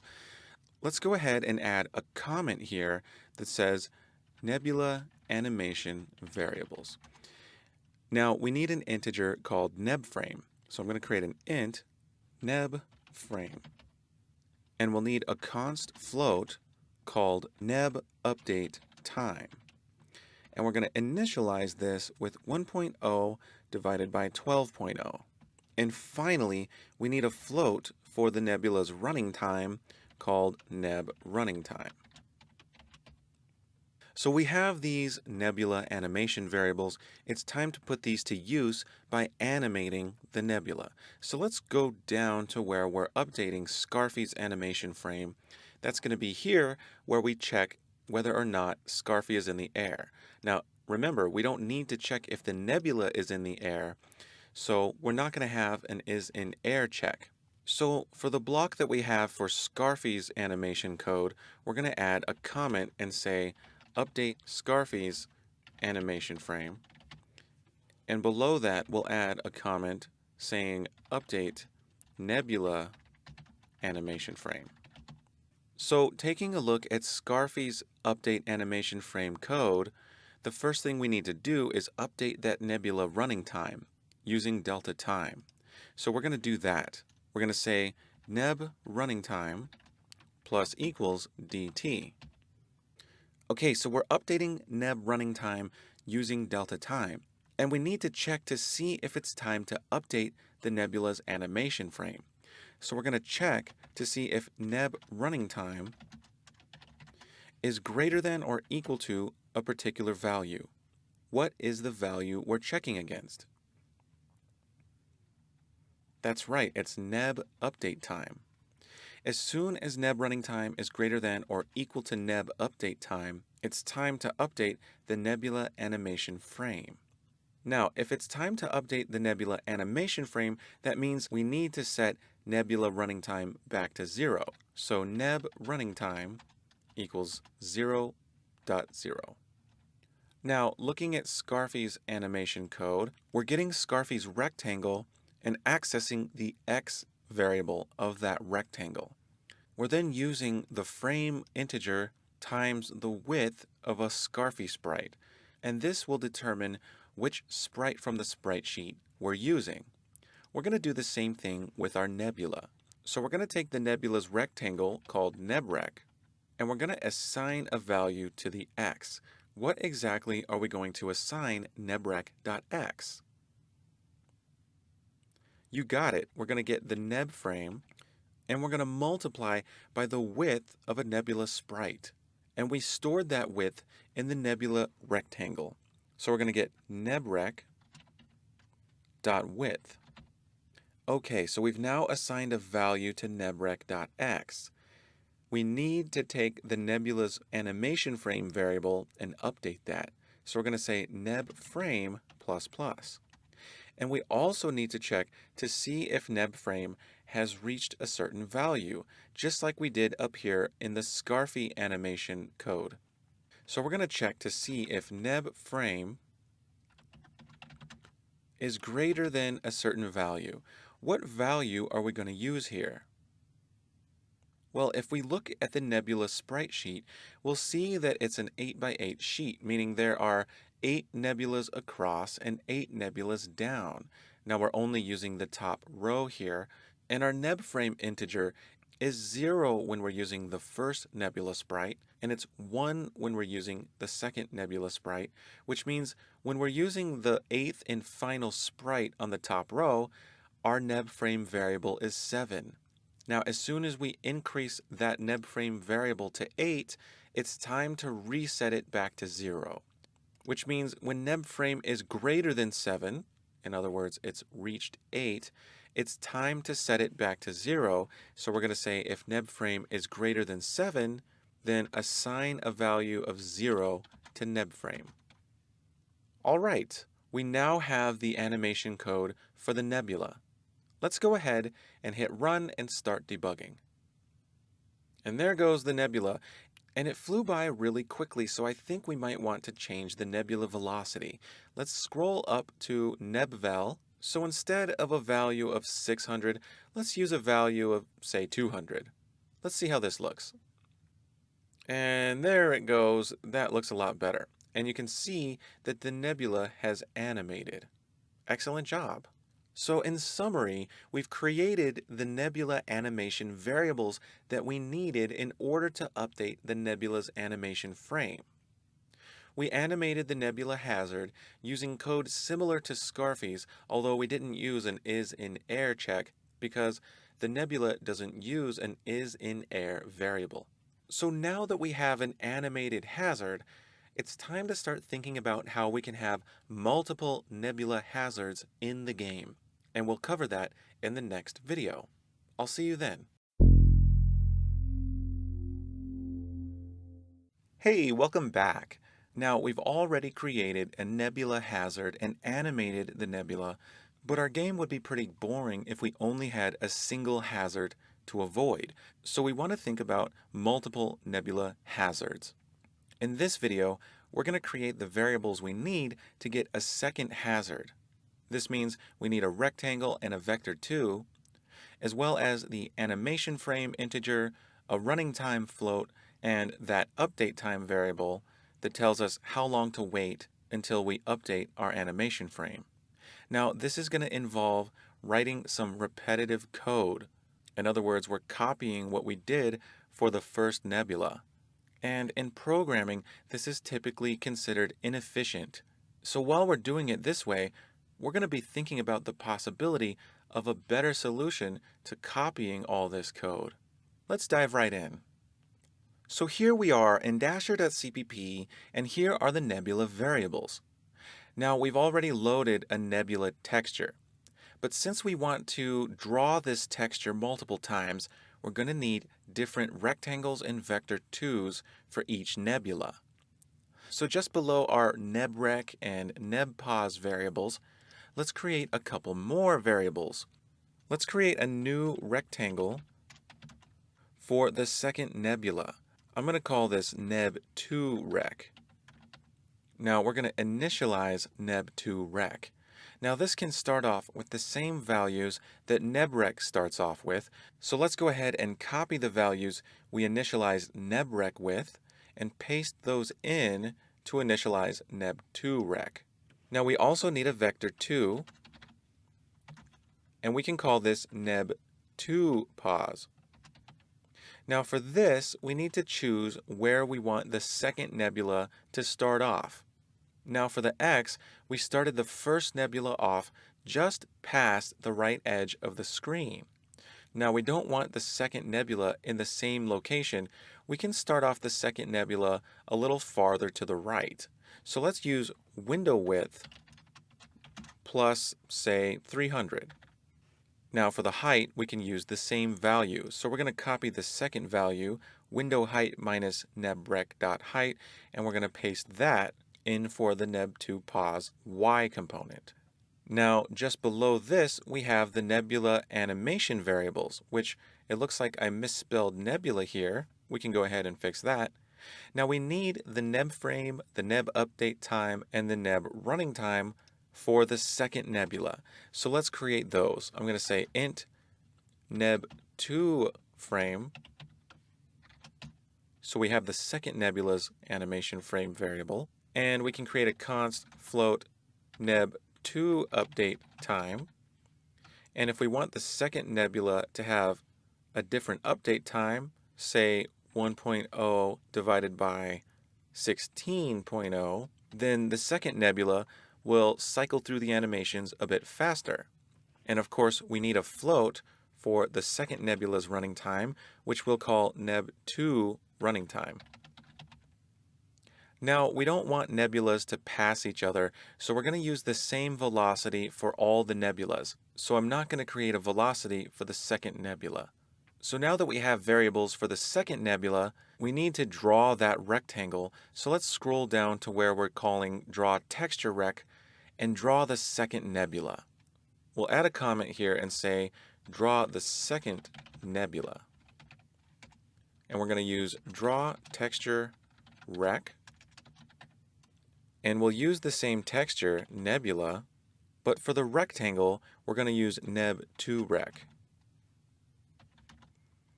And for the position, we're going to use neb2pos. Now this is a different nebula, and if we want, we can tint this nebula with a color.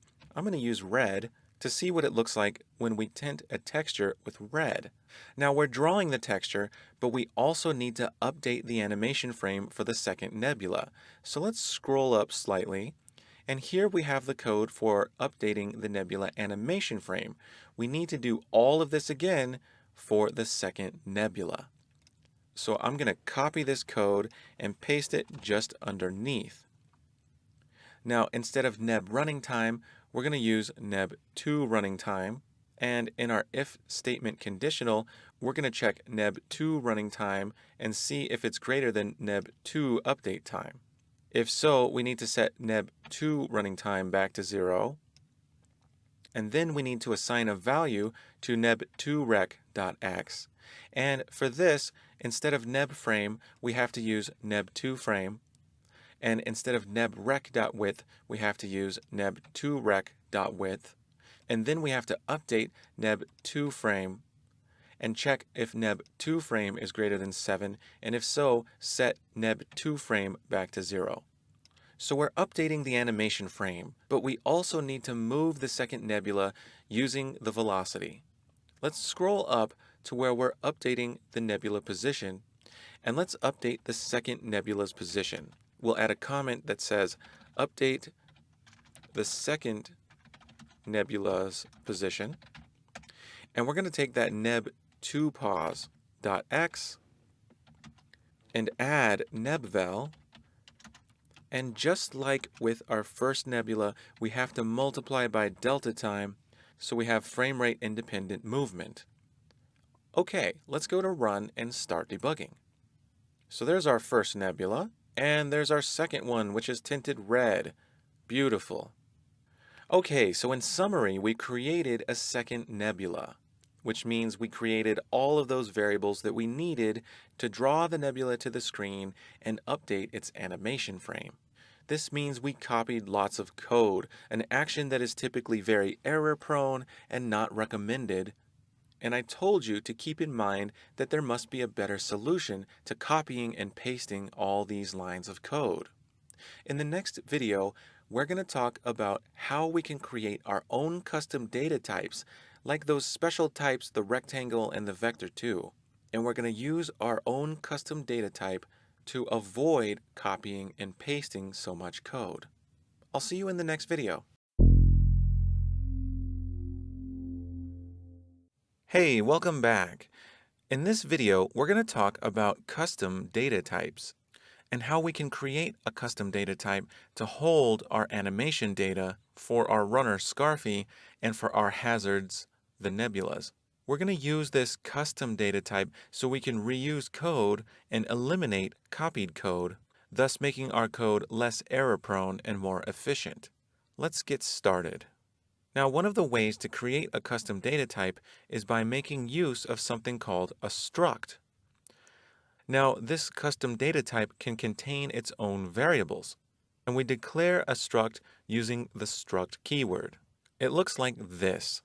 We use the struct keyword with our new data type name along with a body followed by a semicolon.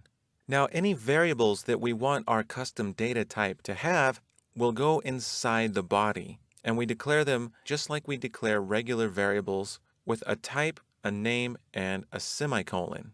Now, because our custom data type is built up of other data types, we call these compound data types. So when does this come in handy? Well, we've already seen that we're starting to repeat some of our variables. For example, we have an animation frame rectangle for Scarfy as well as for our nebula hazards. We also saw that each of these has its own screen position, which is a vector 2, and each of them has an anim frame integer, a float for their update time, and a float for their running time. Well, we can create a struct that has variables inside of it that can store all of this information for Scarfy as well as the nebulas.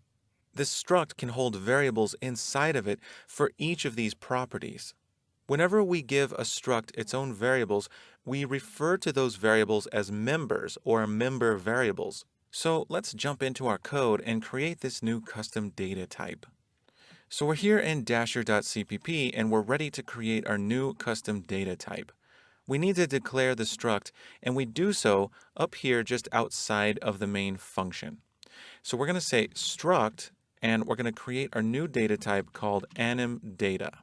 Now we need to follow this with a body and a semicolon at the end. Now inside we can declare our member variables. Now first we're going to need a rectangle. So I'm going to declare a rectangle called rec. Next, we need a vector 2, and this will be for the position. I'm going to call it pause. Now, we also need an animation frame. This will be an integer, and I'm just going to call this frame. We need a float called update time. And finally, we need a float called running time. So now we've declared a new custom data type. It's time to actually create a variable of this type. So let's scroll down to where we've declared our Scarfy variables. And just beneath our Scarfy texture 2D, I'm going to create a new anim data called Scarfy data. And we can actually initialize Scarfy data with some values. Now, there are a couple different ways to do this. For one, we can take our Scarfy data and we can access its member variables with the dot operator. So we could access the rectangle by saying scarfydata.rec. Now, scarfydata.rec is a rectangle, and rectangles have their own member variables. Remember, they have width, height, x, and y member variables. We can access those individually using the dot operator, so we can say scarfydata.rec.width, and we can assign a value to that using the assignment operator. Now we know the value that we would like this rectangle to have because we've already created this rectangle called scarfyrec and initialized its width with scarfy.width divided by 6. So we can copy scarfy.width divided by 6 and paste it here, assigning this value to scarfydata.rec.width. Now, just like we accessed our rec.width, we can access scarfydata.rec.height as well, and we can assign a value to that. Now, we set scarfyrec.height equal to scarfy.height, so we can use scarfy.height to initialize the rectangle rec that belongs to our scarfy data. Now, our scarfy data.rec also has an x and a y. So why don't we assign values to the x and the y? For x, we're going to use 0 just like we did with our scarfyrec.x. We can do the same thing for y as well. So we're going to say scarfy data.rec.y equals 0. So now that our anim data variable called scarfy data has its member variable called rec initialized, we can now look at the other member variables in our anim data struct. The next is a vector2 called pos.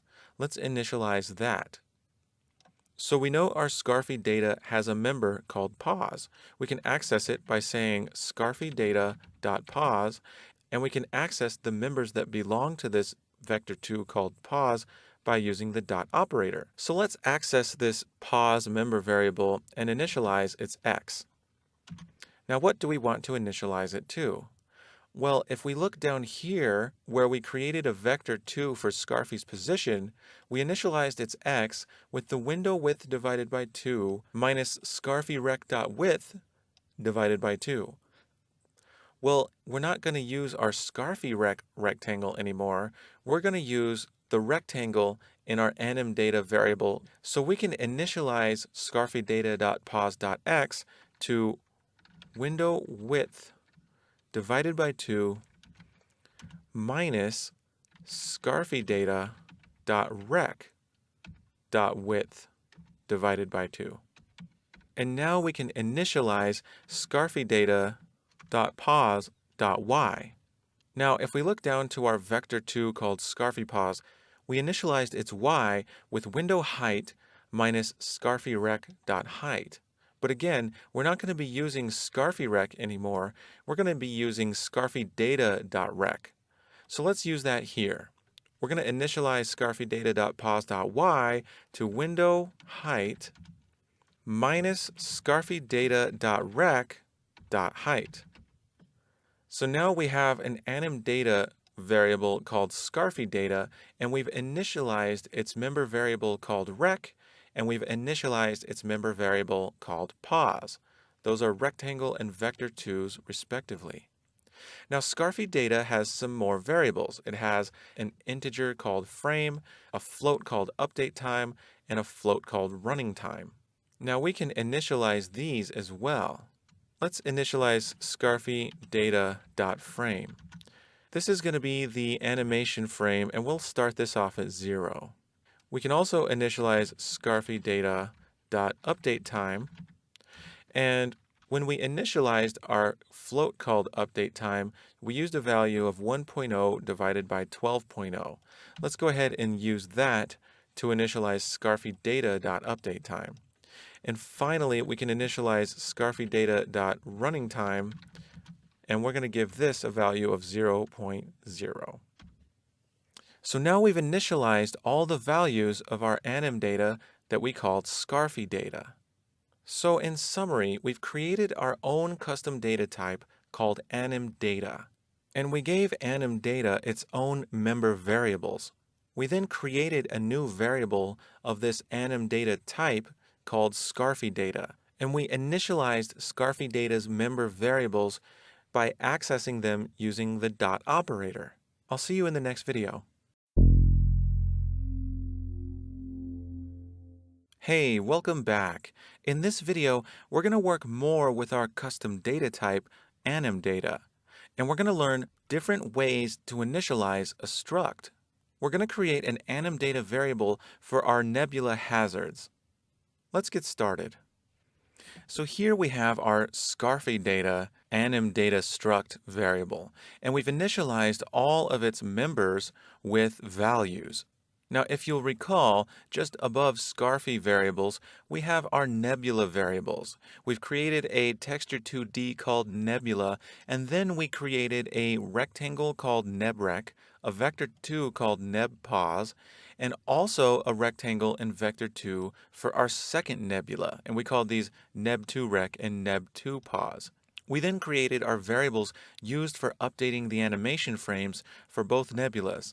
Now, we can make this much more efficient by using our animData struct. Let's start out by making our animData for the first nebula. So let's create a comment and say animData for nebula. Now, I'm going to create an animData, and I'm going to call this one nebData. Now, I can initialize nebData with braced initialization on the same line that I declare it. Now, what goes in these braces is a comma-separated list of values that I'd like to give to nebData's member variables. Now, they have to be of the correct type and in the correct order. Now, the first member variable in animData is a rectangle called rec. So how do I pass in a rectangle value? Well, this is how you do it. You put a pair of braces, and inside the braces, you have an initializer list for the rectangle. Now, our initializer list for the rectangle must be in the correct order and have the correct type. Now, we can remind ourselves what that order is by right-clicking right here on the rectangle keyword and going to peek and peek definition. And we'll get this preview window popping up showing us the member variables inside of the rectangle struct. Now, they're all floats, and they're in the order x, y, width, and height. Okay, let's close that pop-up window, and let's initialize our nebData's rectangle with our x, y, width, and height. Well, it just so happens we want to use these values here, which are what we initialized the rectangle called nebrec to. So go ahead and copy those values and paste them in the braces here for the first item in our initializer list for nebData. Now that takes care of initializing nebData's first member variable, which is a rectangle. Now we can remind ourselves what nebData's second member variable is by scrolling up and looking at our definition for animData. Remember, the second member variable is a vector 2 called pos. Now back down here to our line where we're initializing nebData, the second value that we pass into nebData's initializer list is going to also be inside its own pair of braces because it's going to be a vector 2. Now, a vector 2 has two members, x and y. Now, for the values here, let's take a look at what we initialized nebpos to. Nebpos was the vector 2 we had already created earlier.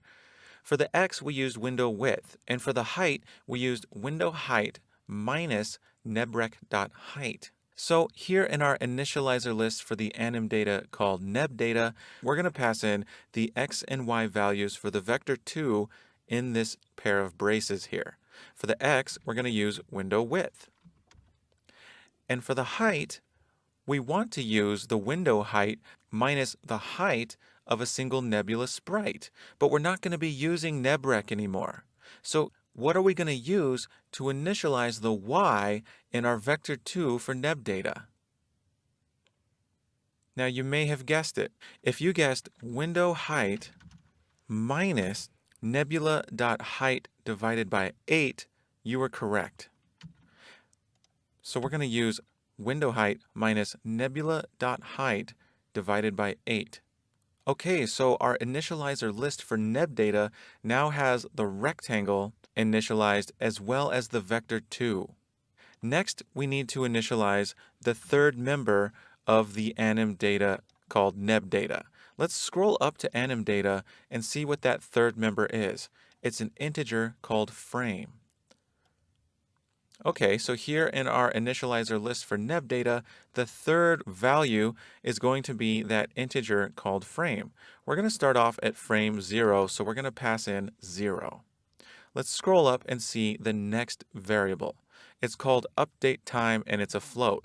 Well, if we scroll back down, we'll see that we initialize neb update time to 1.0 divided by 12.0. Let's go ahead and copy that and use that as the value in our initializer list for update time. Now next, we need to initialize the very last member variable, and that's running time. And we're going to initialize that to a value of 0. So we're going to place a 0 here in the member initializer list. Now, this is a big long line, and because the compiler ignores white space, we can put each of these on its own line. So I'm going to click right here just before the first item in our initializer list and hit enter. And that will put it on its own line. And then I'm going to click just before the second item on our initializer list and hit enter and put that on its own line. Now I'll also go ahead and put the remaining 3 items on their own lines, and now we can more clearly see each item in the initializer list. I'm going to put the closing brace along with its semicolon on its own line here. And then I'm going to add a short little comment after each item in this initializer list so we know which one is which. For the first one, I'm going to say rectangle rec. For the second one, I'm going to say vector2 pause. For the third, I'm going to say int frame. For the fourth, I'm going to say float update time. And for the fifth, I'm going to say float running time. These comments will just remind us which value is which in this member initializer list. So this is another way that we can use to initialize a struct. So here's your challenge. Create an anim data variable for the second nebula. Go ahead and call it neb2 data and refer to the old variables for the second nebula so you'll know how to initialize the member variables of our new anim data variable. Pause the video and do this now. Okay, so just like we did for neb data, we're going to create a new anim data. So let's say anim data, and we're going to call this second one neb2 data. Now let's go ahead and initialize this one just like we did with neb data.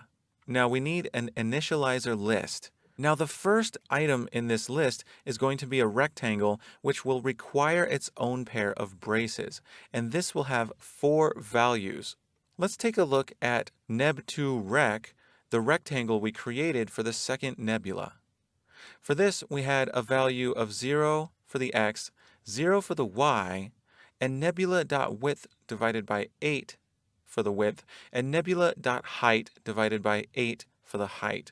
So we can go ahead and copy these values and paste them here in the braces of the first element for our initializer list. Now we need a comma, and now we can work on the second value, which is going to be a vector2 value. Now we also need a pair of braces for this value, and for this we need 2 values, an x and a y. Now let's take a look at the vector2 we created called neb2 pause. For this, we had window width plus 300 for the x. Let's go ahead and copy that and paste it in for the x here in our initializer list. And for the y, we used window height minus nebrec.height. But again, we're not using nebrec anymore, so we need to know how we can get the height of a single nebula sprite. Well, we know from nebrec that the height of a single nebula sprite is nebula.height divided by 8. So here in our initializer list, the y for our pause vector2 is going to be window height minus nebula.height divided by 8. So that will be the value for the vector 2. Next is our integer called frame. We're going to initialize this to 0. Now, the next variable is a float called update time. And if we scroll down a little bit, we'll see that we initialized the neb2 update time to 1/16 of a second. Let's go ahead and copy that and use that here in our initializer list. And finally, we have one last variable to initialize, and that is running time. We can give that a value of 0.0. And that is going to initialize our neb2 data. Great job. So in summary, we created some new anim data variables for the nebula hazards. We learned different ways to initialize a struct. We now know that we can assign values to member variables by accessing them via the dot operator, and we can also initialize a struct on the same line that we declare it using a braced initializer list. So now that we have anim data variables for Scarfy and the nebula hazards, we're ready to start using these variables to make our code a bit more efficient. I'll see you in the next video. Hey, welcome back. Now, we've created some anim data variables for Scarfy and for the nebula hazards. We're going to put our anim data variables to use in this video so that we can replace the old variables that we created for Scarfy and for both nebula hazards. Let's get started. Now here's our program. We just finished creating neb data and neb2 data and initializing each member of these variables with values. We also created an anim data for Scarfy called Scarfy data, and we initialized each member in Scarfy data by using the dot operator to access member variables and give them each values. Now we've created these anim data variables, but we're not using them. What I'd like to do now is use Scarfy data instead of our rectangle called ScarfyRec and our vector 2 called ScarfyPos, as well as our integer called frame, our const float called update time, and our float called running time. I'm going to highlight all of these variables and delete them. Now, as soon as I do that, I'm creating some errors in our code. And if I look over to the right in Visual Studio, we'll see some red where those errors pop up. And that's going to inform me where I need to make some replacements because we're using those old variables that we just deleted. Now, let's go ahead and scroll down to the first error. And it looks like the error appears where we're performing our ground check. We're using ScarfyPos, and we just deleted that vector 2. Instead of ScarfyPos, we now want to use our ScarfyData.pos vector 2. So here in the ground check, where we're checking ScarfyPos.y, instead, we're going to use ScarfyData.pos.y. And we're checking to see if this value is greater than or equal to window height minus ScarfyRec.height, where we see our next error. Because we're no longer using ScarfyRec, we deleted that rectangle. Instead of ScarfyRec, we're now using ScarfyData.rec. So I'm going to replace ScarfyRec.height with ScarfyData.rec.height. Okay, let's continue to scroll down until we see our next error. Here it is where we're updating Scarfy position. We're taking ScarfyPos.y, so we now need to use ScarfyData.pos.y. So I'm going to replace this with ScarfyData.pos.y. Scrolling down, I see that the next error is where we're trying to use running time. Now we deleted that float, and instead we're going to use the running time variable inside of Scarfy data. So I'm going to replace running time with ScarfyData.runningTime. And next we're performing an if statement to check to see if running time is greater than or equal to update time. So I'm going to replace running time here with ScarfyData.runningTime, and I'm going to replace update time with ScarfyData.updateTime. And then inside the if check, we're setting running time back to 0. But we need to set ScarfyData.runningTime back to 0. Now next we're updating the animation frame. And before we were using the scarfy rectangle. Now we're going to set scarfydata.rec.x. Now we're setting it equal to frame times scarfyrec.width. But now we have scarfydata.frame, so we're going to replace frame with scarfydata.frame. Now instead of scarfyrec.width, we're going to use scarfydata.rec.width instead. After this, we increment frame by 1, but now we need to increment scarfydata.frame. And then we check to see if frame is greater than 5. Now that's going to be scarfydata.frame. And then when we set frame equal to 0, it's now going to be scarfydata.frame. So this takes care of updating Scarfy's animation frame. Now, I'm scrolling all the way down to the last line where we see errors, and that's where we're passing in scarfyrec and scarfypause. Now we have scarfydata.rec, so I'm going to pass in scarfydata.rec, and then for scarfypause, we're going to replace this with scarfydata.pause. And that is going to take care of all of our errors that we created by deleting those old variables. So this brings us to your challenge. We've just replaced old Scarfy variables with the member variables in our anim data called Scarfy data. Your challenge is to replace the nebula variables. You're going to use neb data and neb2 data, and you're going to replace the old nebula variables with the member variables in these anim data struct variables. Pause the video and do this now.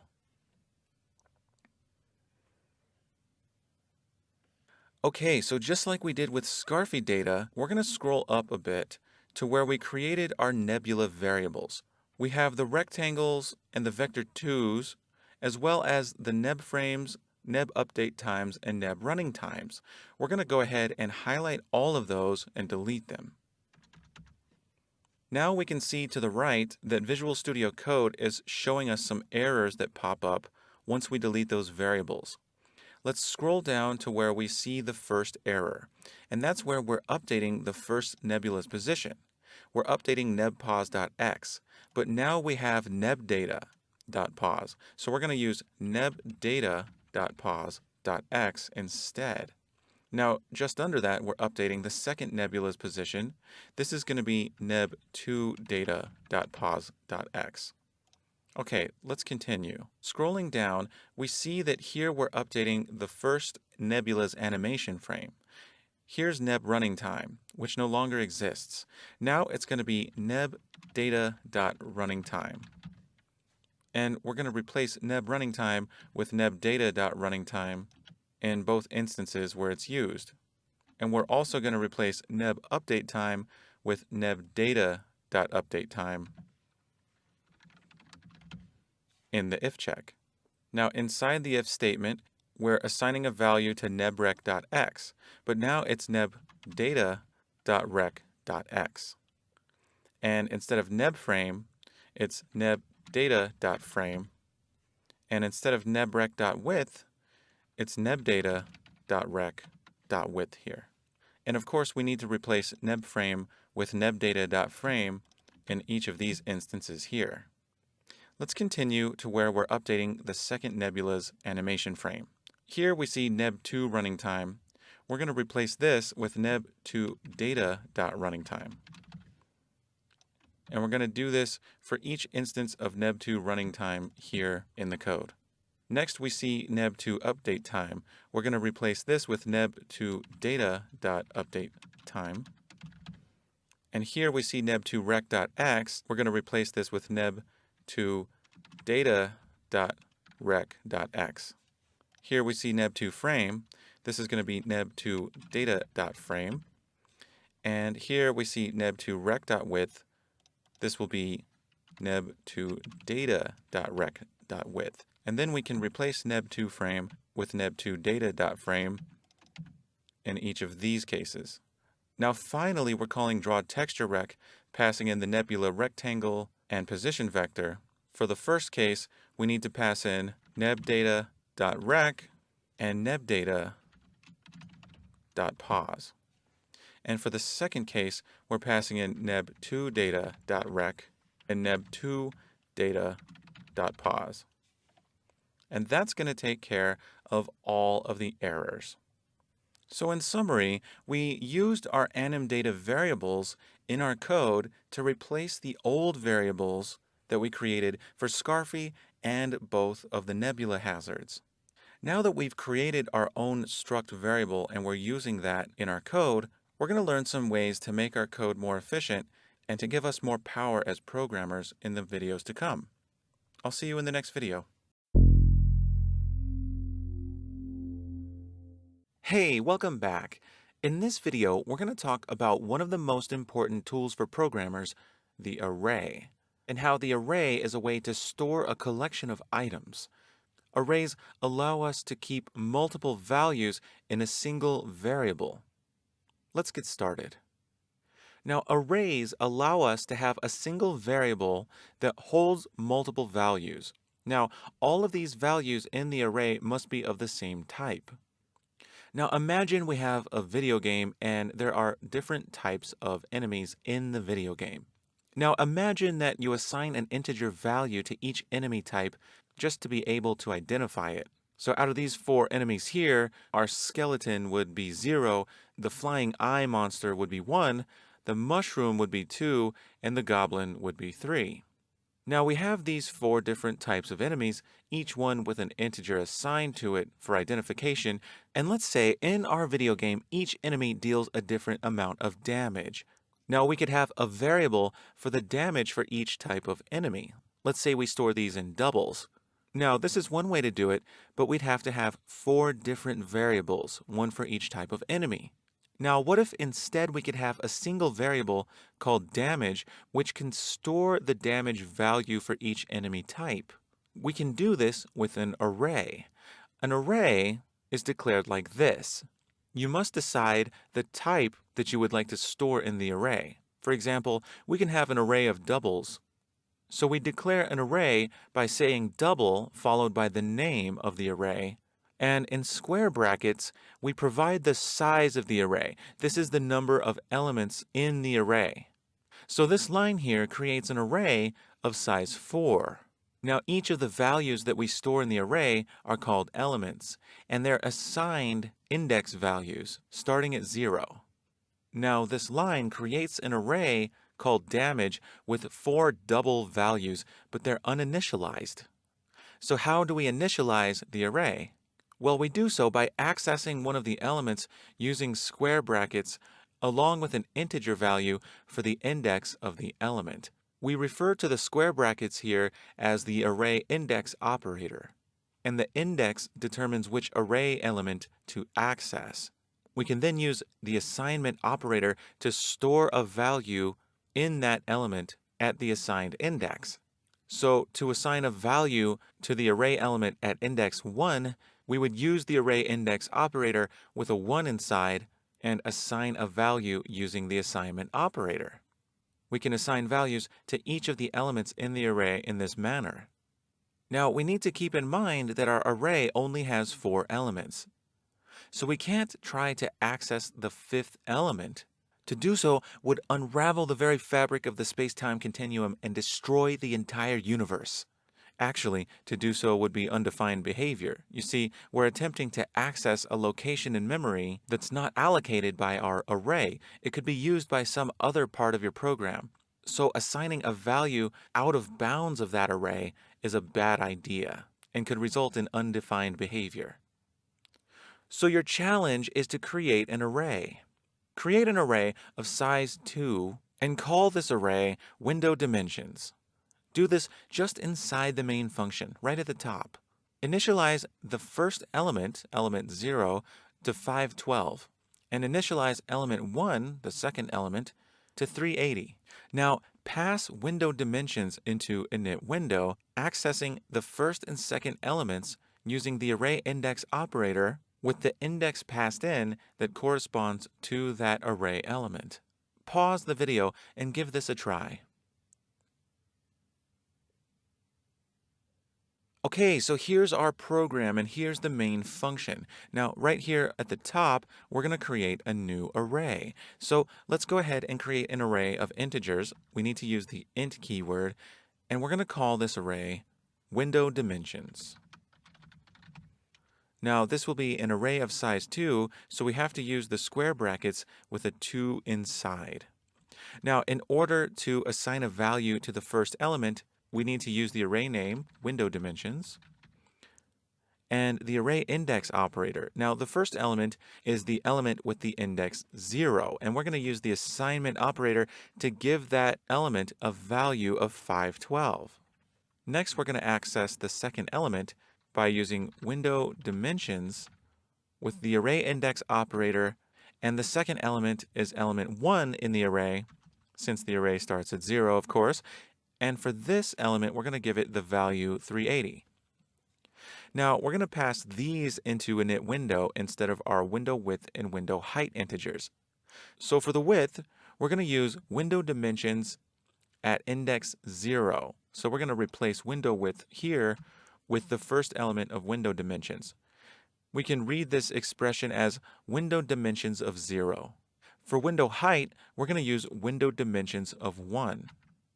And now init window will have the values 512 and 380 for the width and height, just like it did before, only it's using the values from our array instead of our integer variables. So let's go ahead and hit run and start debugging. And here's our program working just as we've expected it to.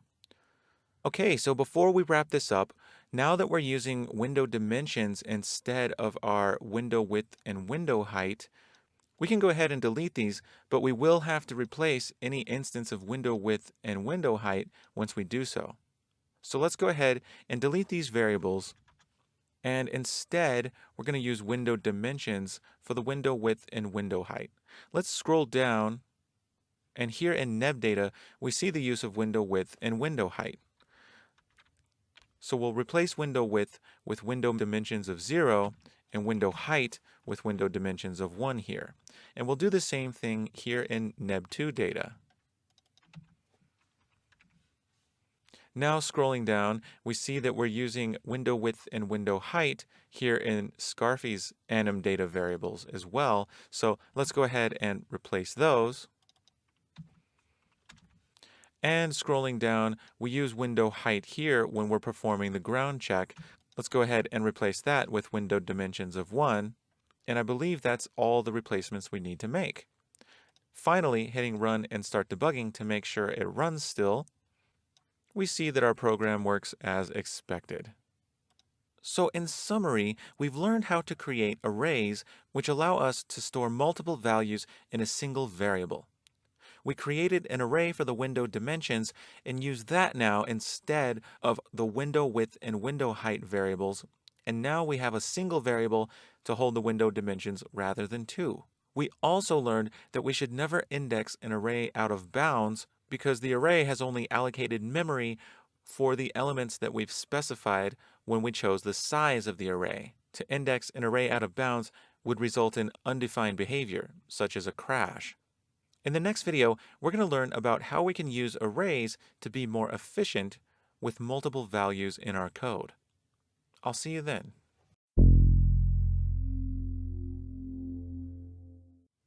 Welcome back. We've just learned about the array, and in this video, we're going to put the array to use by storing the anim data for our nebula hazards. We're going to learn about different ways to initialize the array and how we can still access members through the array using the dot operator. Let's get started. Now here's our dasher.cpp file, and here we see that we've initialized two anim data variables, neb data and neb2 data. Now I'd like to store these in an array, so let's create an array just below neb2 data. This is going to be an array of type anim data, and we can call this nebulae. Now, nebulae is going to have two elements, so we need to use the square brackets with a 2. Now, what this line does is creates an array of size 2 that stores two anim data elements. Now, both of these are uninitialized. Now, if we wanted to, we could access each element using the array index operator by saying nebulae of 0, and this will access that first nebula. And we can access that nebula's member variables using the dot operator. You'll see the pop-up show up as soon as I hit that dot, and now I can access the member variables of the nebula at index 0. So if I wanted to assign a value to that nebula's frame variable, I would say nebula of 0 dot frame equals 0. Now that's one way to do it, but another way we can initialize nebulae is to initialize it using braced initialization. So right after the square brackets, if I put a pair of braces, then suddenly each element in nebulae gets initialized with default values. And if I want to, I can assign each element values with a comma-separated list inside the braces. Now, I already have two anim data variables called nebdata and neb2data. I can pass these in to the list inside the braces. So nebdata, comma, neb2data. What this does is takes nebdata and copies it into the first element of the array, and then takes neb2data and copies that into the second element. So now that we have an array with two elements, each of type anim data, we can use our array instead of nebdata and neb2data. So your challenge is to replace the old variables where we're using nebdata and neb2data. Use the array nebulae instead, and replace all instances of nebdata and neb2data by using our array instead. Pause the video and do this now. Okay, so here is nebulae, and we're going to use this instead of nebdata and neb2data. So let's scroll down until we see the use of nebdata and neb2data. Here we see nebdata when we're updating the nebula position. Now, instead of nebdata, we're now going to use nebulae of 0. Now here's neb2data, and we're going to replace this with nebulae of 1. Let's continue to scroll down. Now here we see the update for nebula's animation frame. We're using nebdata here a whole bunch of times. Now I'm going to show you a shortcut to pasting in nebulae of 0 a whole bunch of times, and this is going to be a bit more efficient. Now we're going to go to Edit and Replace. Now there are two text boxes, one that says Find and one that says Replace. In Find, we're going to type nebdata. And for Replace, we're going to type nebulae of 0. Now next to nebdata, you'll see 3 of 14, which means that we're on the third instance of nebdata out of 14 in the entire file. Now next to the second text box, there are two icons, and if you hover over the first, you'll see that it says Replace. Clicking on that will simply replace the currently selected instance of nebdata. But if we hover over the second icon, it says Replace All, and this would replace all instances of nebdata. So I'm just going to hit Replace and watch as it replaces each instance in this section of code I'm looking at. After I finish, it takes me all the way down to Draw Texture Rec, where we're passing in nebdata.rec and nebdata.pause. I'm going to hit enter a couple more times, and then it jumps all the way back up to the line where we declared nebdata. I don't want to replace this one because we're still using it. But now I can replace neb2data. So I'm going to go up into the first text box here and replace it with neb2data. And for the second text box, I'm going to use nebulae of 1. Now notice that our current selection is down here, but I'd like to start up here where we're updating the nebula animation frame. I can use these arrows to jump to the selection. If I click down, then I'll jump to the next use of neb2data. And if I keep clicking down past the last usage of neb2data, it takes me up to the first usage. So I'm going to click down again, and now it's looking at the neb2 data that we're passing into Nebulae. Clicking down once again takes me to the third usage, which is where we're updating the Nebula animation frame. Now I can click Replace or hit the Enter key to start replacing these usages of neb2 data. I'm going to do that until we reach Draw Texture Rec and hit Enter 2 more times, and now it jumps me all the way back up to my declaration of neb2 data. Now I'm going to close this little window. So you may have searched through the program for each use of neb data and neb2 data and replaced it manually, but now you know a faster way. And it's good to know these little tricks in Visual Studio Code to make your life easier. So in summary, we've created an array to hold anim data for each nebula hazard, and we've called this Nebulae. We learned a new way to initialize the array, namely the use of braced initialization, and we replaced all the old uses of neb data and neb2 data. And we learned that VS Code has a nice find and replace tool that can make our lives easier and more efficient. So we now have some practice with the array.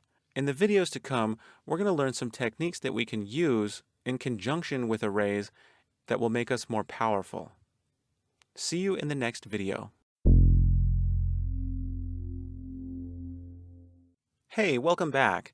In this video, we're going to learn about another extremely important tool for programmers, the for loop. We'll learn how a for loop can loop through an array, accessing each element in that array. This results in cleaner code, as we don't have to write line after line of code to access individual elements of an array manually. So loops are going to allow us to do things much more easily and more efficiently. Let's talk about for loops. The setup of a for loop involves three main stages. First is initialization of a loop variable. Usually this is an integer, and many times people will call this integer I for index, and usually this loop variable starts off at 0. Next, we decide on a loop condition, which is a Boolean expression. This is what we use to determine whether or not the loop should continue to execute. And finally, we create a statement that will get run each time the loop finishes, and this is known as the loop's update, and it typically involves changing the loop variable, such as adding 1 to it. Here's how it works. First, the initialization happens. The loop variable gets created and is initialized, usually to 0. Next, we check the loop condition for the first time. Here we have our integer I and it's set to 0, and if our loop condition is the expression I is less than 5, this would evaluate to true. If our loop condition evaluates to true, we then execute the loop body, which has its own statements inside. Once the loop body has finished, we then move to the update stage where our loop variable gets updated. In this case, we're adding 1 to it. Then we go back to check the loop condition again. Now our loop variable I has the value of 1, and the Boolean expression 1 is less than 5 is true, so we would execute the body once again, and then update the loop variable again, and so on. Now, as soon as we evaluate the loop condition, and that condition returns false, then we exit the loop, and we've now finished our for loop. So what does this look like in code? Well, suppose we have an array of doubles called damage, and it has 5 elements inside. Now let's say we want a loop that will execute 5 times. Here is our for loop. We use the keyword for, followed by parentheses, with 3 statements inside. The first statement is the initialization. We declare an integer called I, and this is our loop variable. We initialize it to 0. The next statement is our loop condition. We use the Boolean expression I is less than 5. So each time we evaluate this Boolean expression, if I is less than 5 evaluates to true, we will execute the loop body again. The third statement in the parentheses is the update. Here we're increasing I by 1. Notice there is no semicolon on the update. All this is followed by a body with statements inside that will run each iteration of the for loop. So here we're creating a variable of type double called damage, and we're assigning it the value in the array at the index I. So whenever this body gets executed, whatever the value of I at the time, that's the index that we're going to use to access an element in the array called damage. So the very first iteration of the loop, our loop variable I will have a value of 0. This means that when we evaluate the loop condition, I is less than 5 will be true because 0 is less than 5. Next, we execute the loop body. So we have this variable of type double called DMG, and we're assigning it the value of damage at 0 because I is currently equal to 0. Well, the first element in damage has a value of 20.0. That means DMG will currently have the value of 20.0. Once this body finishes, the loop update gets executed, and I now has a value of 1. So the loop condition gets evaluated again, and 1 is less than 5 is true, which means that the body will get executed, and DMG will now have a value of 35.5 because we're assigning it the value of damage of 1, which is the second element in the array, and that has a value of 35.5. Once this body finishes, the update is executed once again, and now I has a value of 2, and then we check the condition again, which evaluates to true. Therefore, the body gets executed, DMG gets the value of 15, which is the third element in the array, and then we increment I again. Now I has the value of 3, and when we evaluate the condition, 3 is less than 5 is true, which means we execute the body, and DMG gets the value of 5.75, the fourth element in the array. And we increment I again. Now I has a value of 4, and the loop condition evaluates to true because 4 is less than 5, so the loop body executes, and DMG gets the value of 6.0, the fifth element in the array, at which point I gets incremented once again, and now it has a value of 5. Now this time we evaluate the loop condition, and 5 is less than 5 is false. And the flow of execution continues at the line just past the loop body. So in summary, we've learned about the for loop and how the for loop can run a certain number of times. This depends completely on our loop condition. We saw that we had a loop index and that we could use that index to access elements of an array. We're going to take advantage of for loops in this project in the videos to come, and we'll quickly see the power that this will give us as programmers. I'll see you in the next video. Hey, welcome back. In this video, we're going to loop through this nebulae array and use the for loop to our advantage so we can initialize some of the anim data members and make our code a lot more concise and efficient. Let's get started. So here's our code, and just above our nebulae array, here are where we initialize neb data and neb2 data. Now, if you'll notice, there's a lot of repeated code here. Take a look at neb data, and its first member is a rectangle, and we're initializing it with the same values that we're initializing neb2 data to. In fact, we're doing this with almost all of these variables. When we have repeated code like this, it's a prime opportunity to make use of for loops. So here's what we're going to do. Here's our nebulae array, and instead of passing in values here, I'm going to remove these values and just leave our curly braces empty.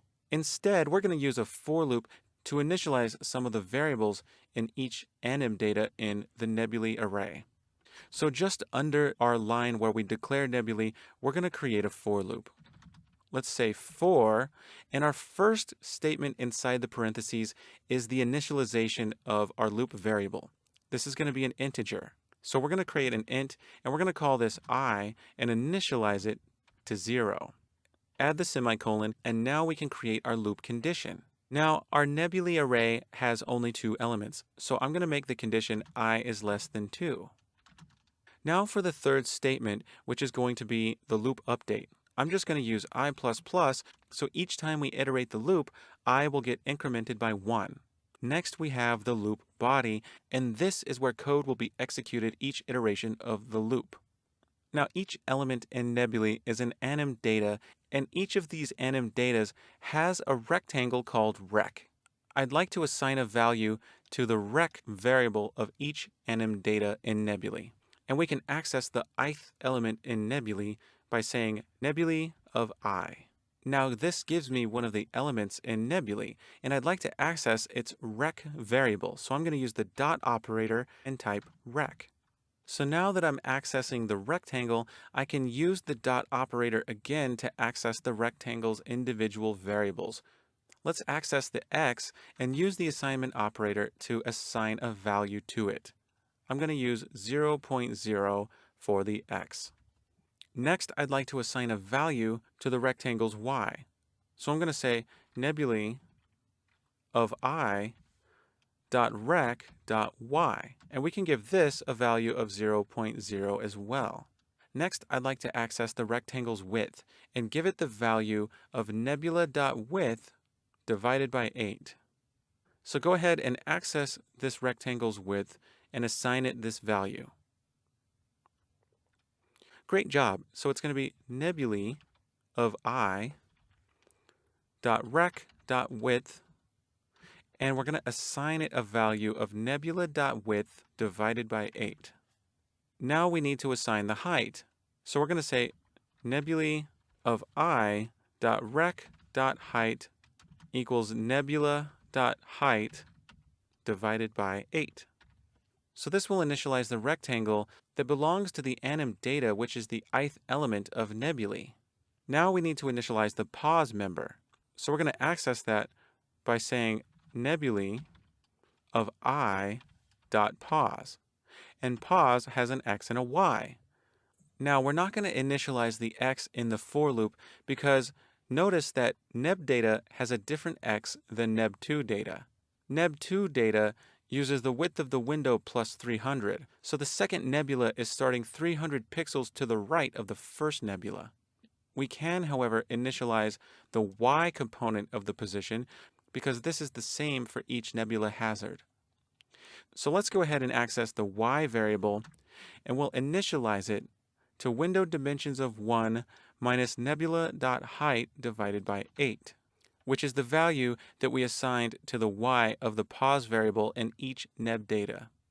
Let's see what other variables we have to initialize. So I'm going to type nebulae of I followed by the dot operator, and now we see all of the variables that we can access.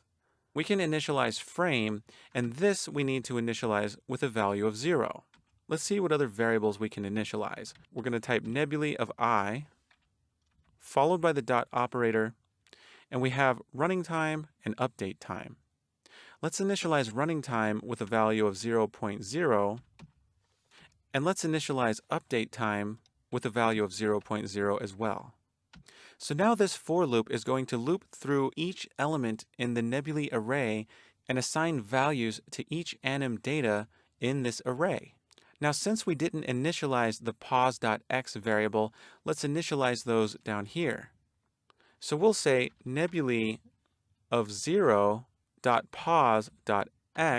and for this value, let's take a look at neb data. We initialized the pos.x variable with window dimensions of 0. Let's copy that, and just under the for loop, we'll give nebulae of 0.pos.x the value of window dimensions of 0. Now let's initialize nebulae of 1.pos.x. Looking at neb2 data, we'll see that we gave the pos.x variable a value of window dimensions of 0 plus 300. So let's go ahead and use that for nebulae of 1.pos.x. So now we've initialized the variables that belong to each anim data in the nebulae array. And now I want you to notice that since we removed neb data and neb2 data from the braces in our line where we initialized nebulae, we no longer need neb data or neb2 data. In fact, if we highlight these and delete them, we'll see that we don't create any errors in our code because we've already replaced each instance of those variables with our array indexing the first and second element, respectively. So here's your challenge. I want you to change the nebulae array to have a size of 3 instead of 2. Change the loop condition to I is less than 3 instead of I is less than 2, so that way the for loop will iterate 3 times instead of just 2. And initialize the nebulae of 2.pos.x, and we're going to use window dimensions of 0 plus 600. That way, this third nebula is going to start off 600 pixels to the right of the screen, which will be 300 pixels to the right of the second nebula. Pause the video and do this now. Okay, so here's our code, and here's nebulae. We're going to change this to have a size of 3. And for our loop condition, instead of I is less than 2, we need this to be I is less than 3. Now here we're initializing the pos.x of each anim data. Let's go ahead and access nebulae of 2.pos.x, and we're going to initialize this to window dimensions of 0 plus 600. Great job. So in summary, we used a for loop to initialize the nebulae variables.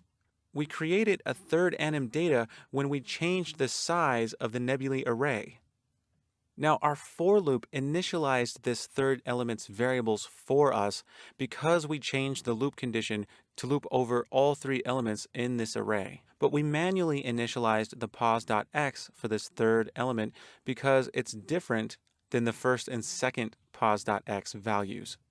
In the next video, we're going to make more use of for loops so that we can update the animation data as well as the position of all 3 nebulae and see how this will allow us to create more and more nebulae for less work.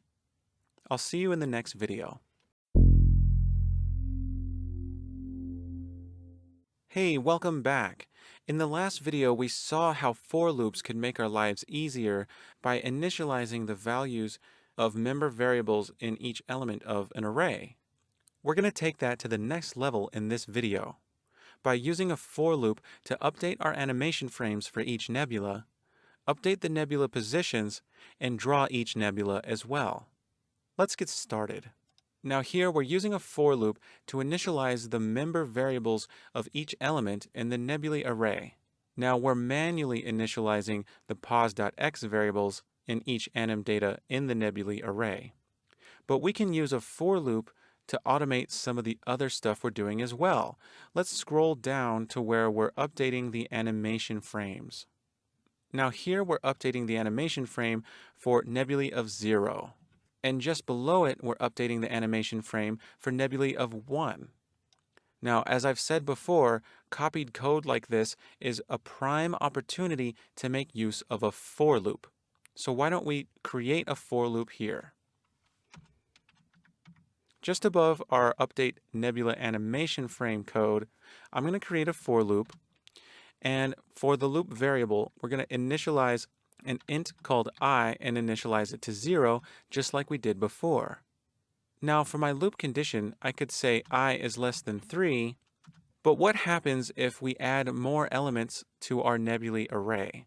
Suddenly we'd have to find each for loop and change this 3, and that could be very error prone because we might miss one. So instead of 3, I'd like to create a const variable for the number of elements in our array. Let's scroll back up to where we have our nebulae array. And just above it, we'll create a const int. And we'll call this size of nebulae. And we'll initialize it to 3. Now, instead of 3, we're going to use size of nebulae here in the array. And for our for loop, we're going to use size of nebulae instead of 3.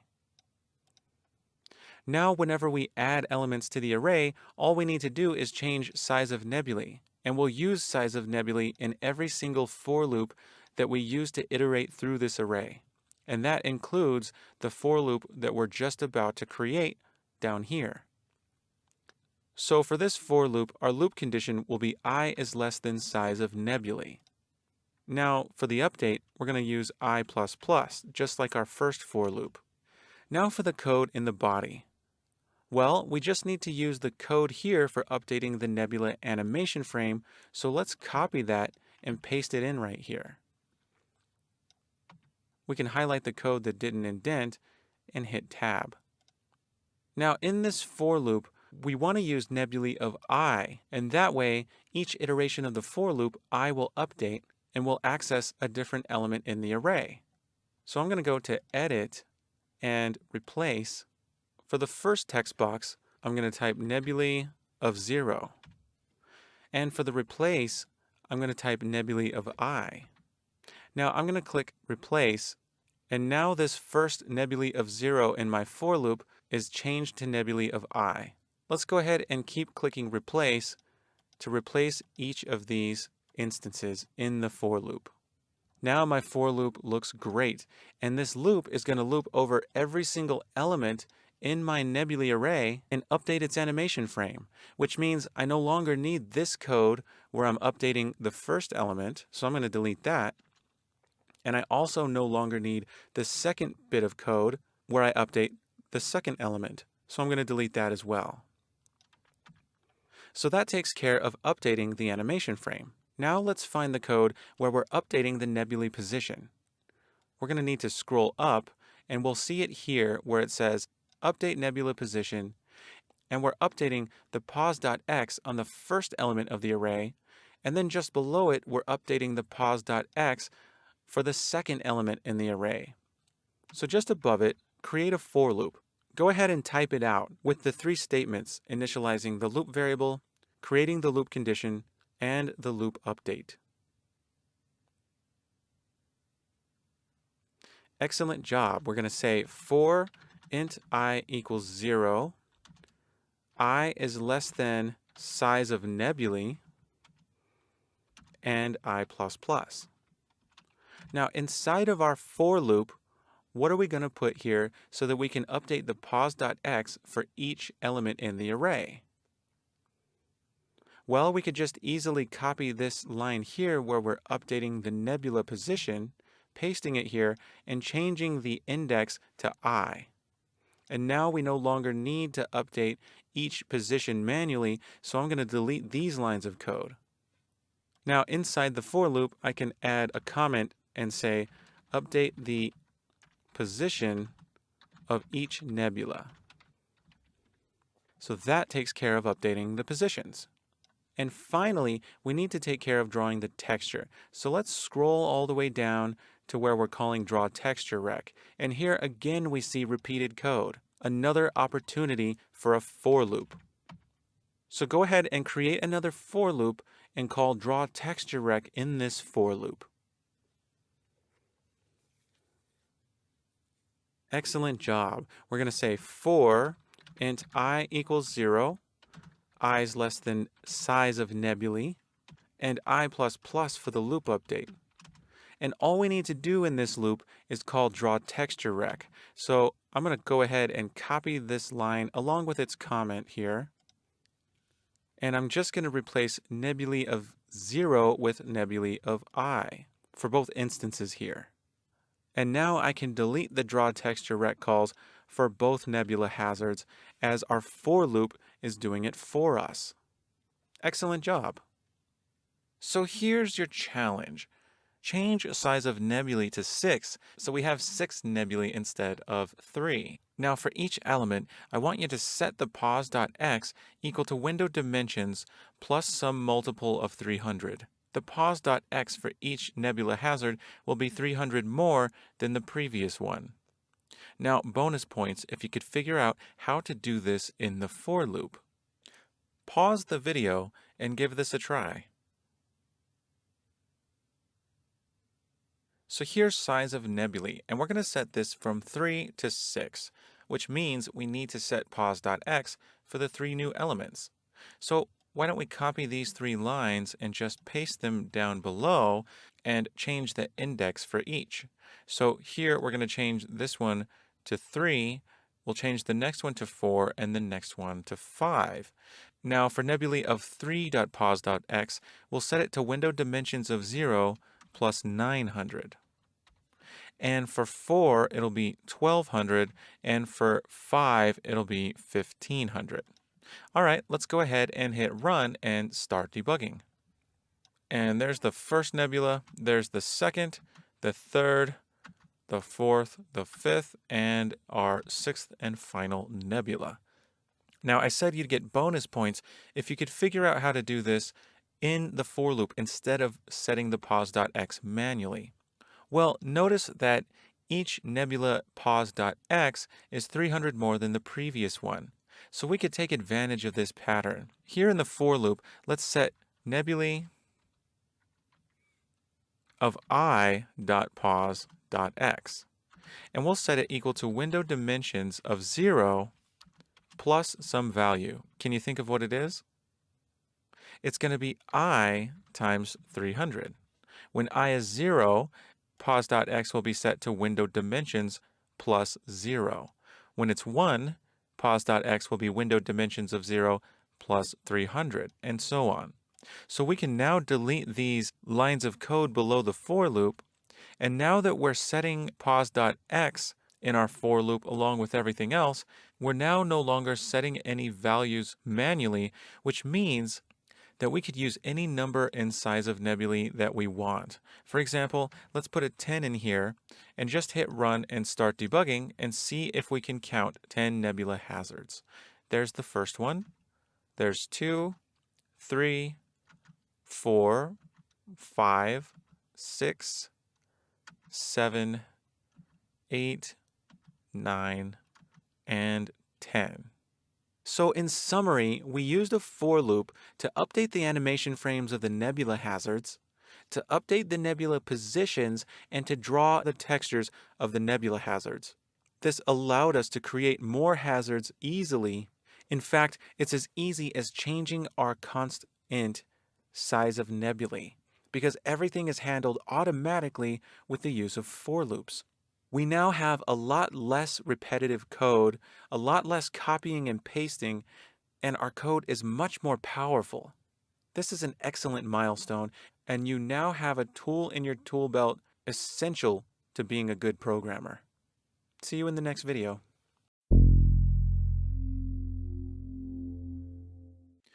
Welcome back. In this video, we're going to talk about how we can create our own functions. Thus far, we've only used other functions that other people have created, but we'd like to be able to create our own. This involves discussing input parameters for functions, as well as return values and return types. Declaring a function is relatively straightforward. We need a return type. The return type specifies the data type of the values returned whenever the function gets called. In this example, the return type is int. A function needs its own unique function name. In this case, we're creating a function called addInts. A function can have 0 or more input parameters, each separated by commas in the parentheses. We must specify the data type for each input parameter. In this example, addInts has 2 input parameters, both of type integer. The function has its own function body where we place statements. And functions that return values must have a return statement using the return keyword. And this specifies what exactly gets returned when the function gets called. In this case, addInts takes 2 integers a and b, adds them together, and returns that result. So if we declare an integer called result, and on the same line we use the assignment operator to initialize it with the value returned by addInts, we can call addInts passing in 2 integers. In this case, we're passing in the values 2 and 3. So addInts is going to add 2 and 3 together and return that result. So therefore, our integer called result will be initialized to a value of 5. Pretty simple, right? Now, a function can take variables as well, as we've seen in previous videos.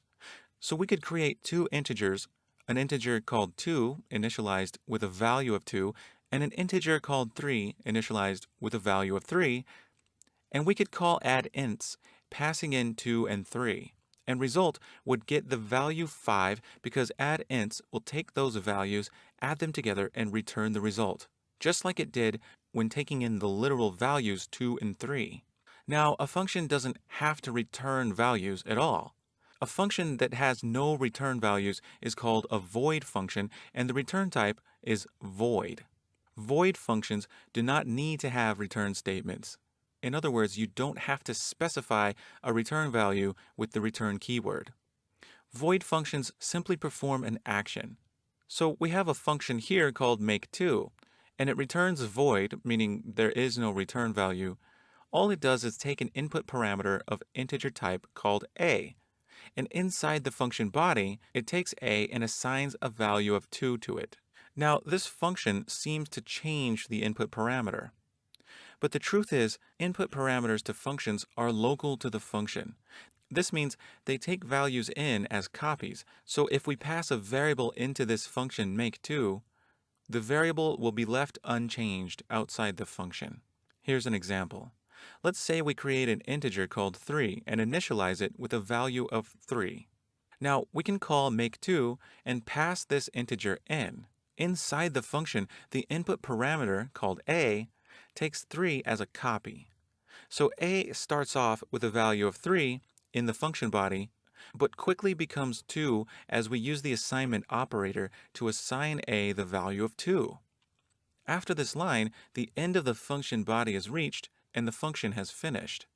But after the function has finished, the integer called 3 still remains unchanged, and that's because 3 is passed in to make2, and the input parameter a gets the value of 3 as a copy. So functions do not alter the values of variables outside the function.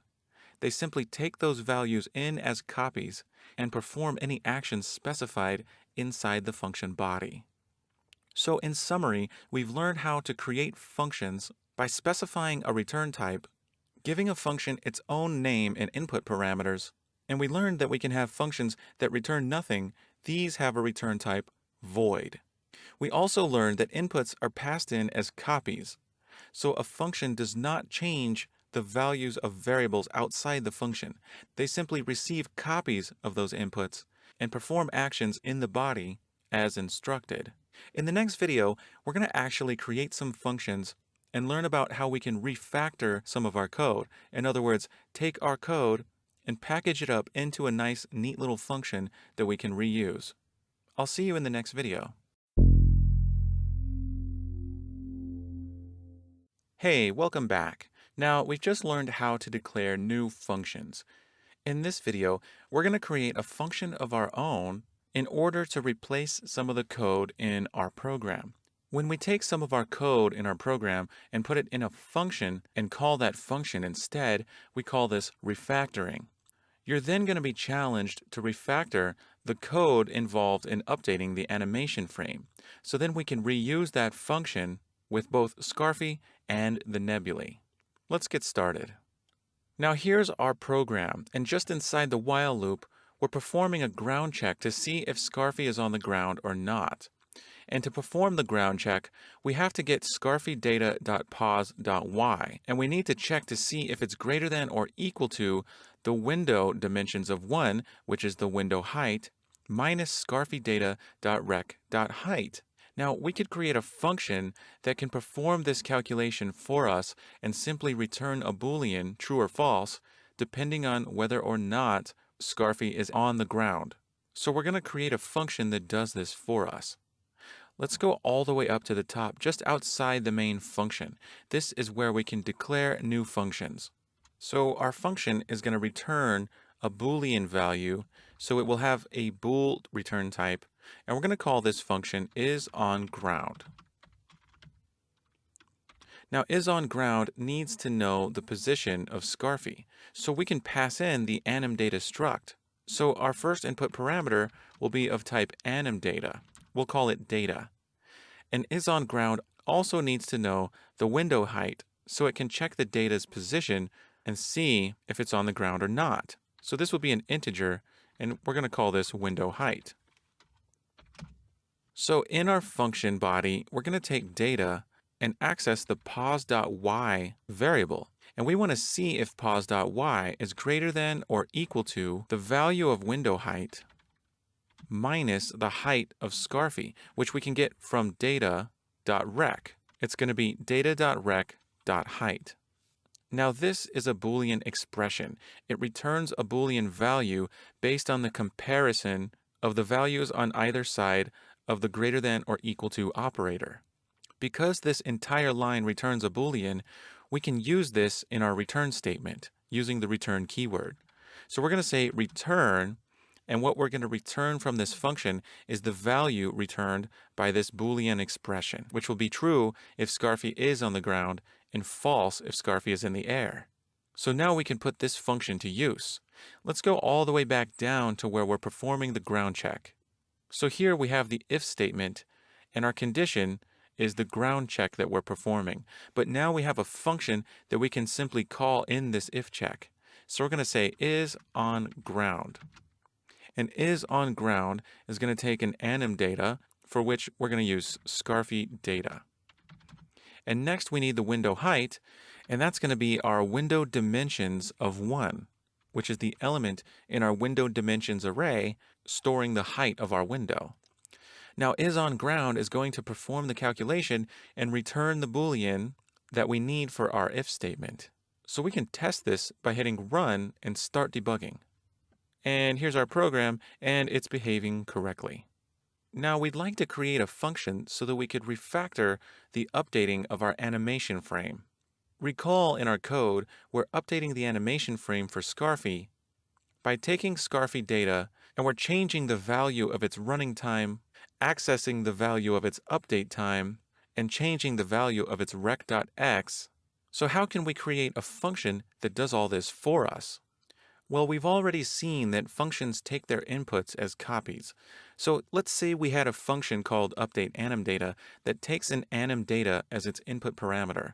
Now, if we wanted to change something on that anim data, for example, we wanted to set its pos.x equal to 2, we know that this would not work because data, our input parameter, is a copy of whatever we pass in. So say we call updateAnimData with Scarfy data.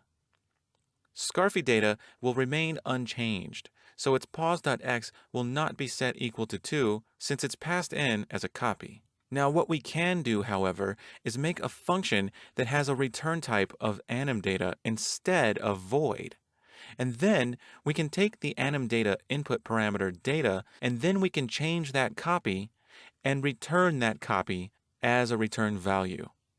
So instead, we can take Scarfy data, pass it in to updateAnimData, and then use the assignment operator to take the return value from updateAnimData and assign that to our Scarfy data variable, overwriting all of its members. This is how we can update our anim data called Scarfy data using a function that returns an anim data value. So in this case, since we're using the assignment operator on Scarfy data is in fact changed. So we're going to use this concept to create a function for updating the animation frame for Scarfy's anim data.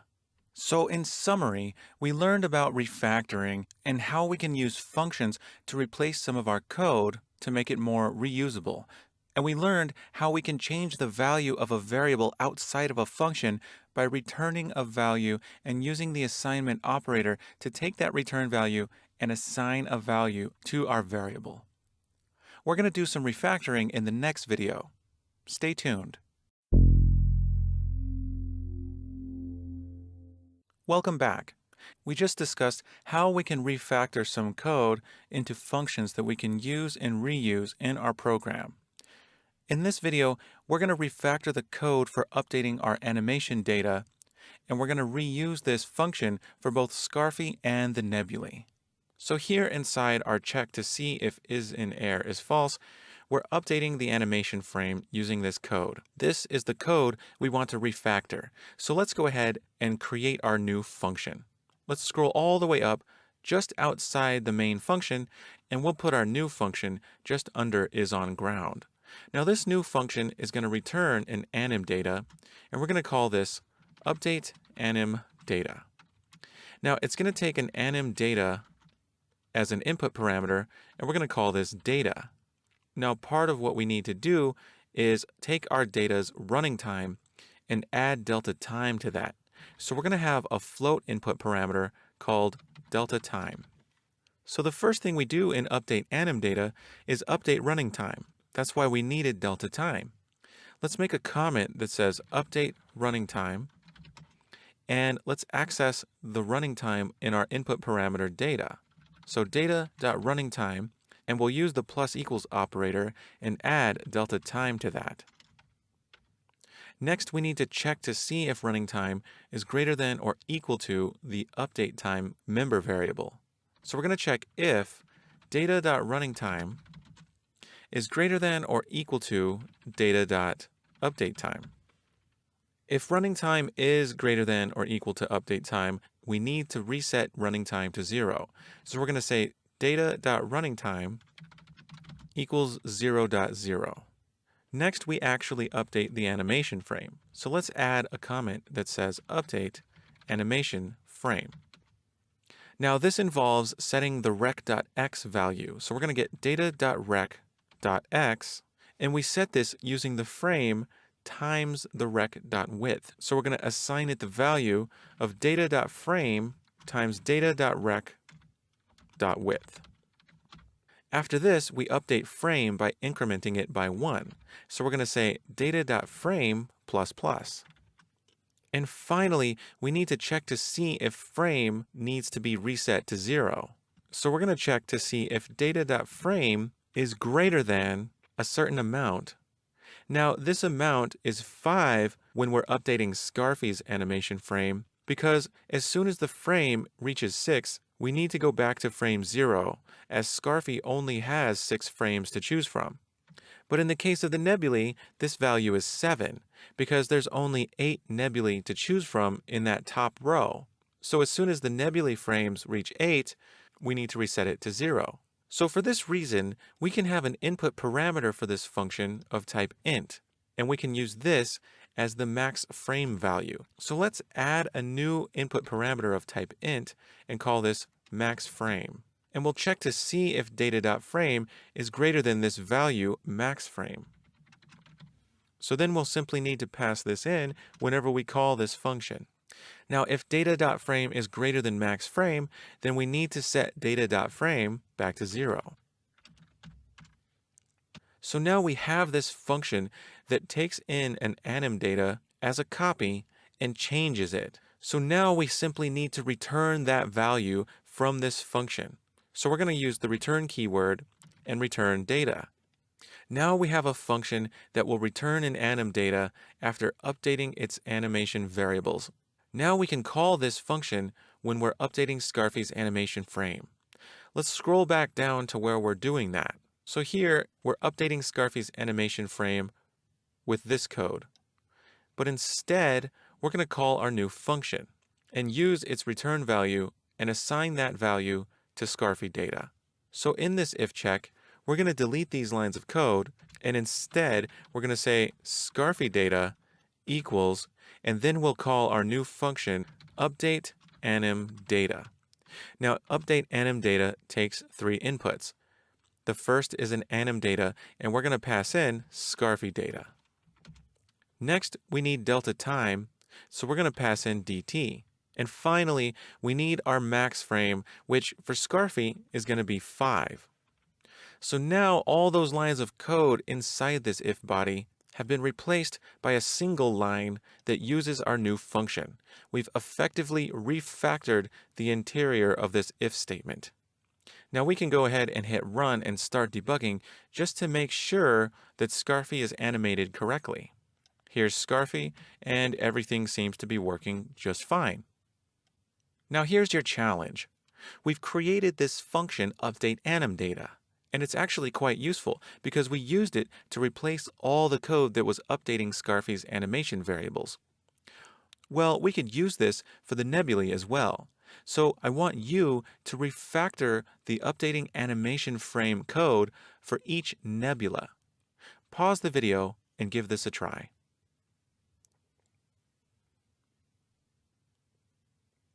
Okay, so here's our program, and just under Scarfy's animation frame update, we have a for loop looping through our array and updating the animation frame for each nebula.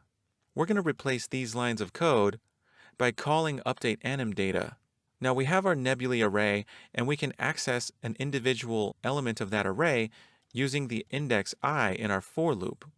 So we're going to take nebulae of I and assign it a new value using update anim data. So we're going to say nebulae of I and use the assignment operator and assign it the value returned by update anim data. Now for update anim data, we need to pass in an anim data. We're going to pass in the current element of nebulae, so it's going to be nebulae of I. Next, we need to pass in delta time, so we'll use dt. And finally, the max frame for the nebulae will be 7. So now we've replaced all the code inside the for loop with a single function call to update anim data. And we're using that return value to update nebulae of I.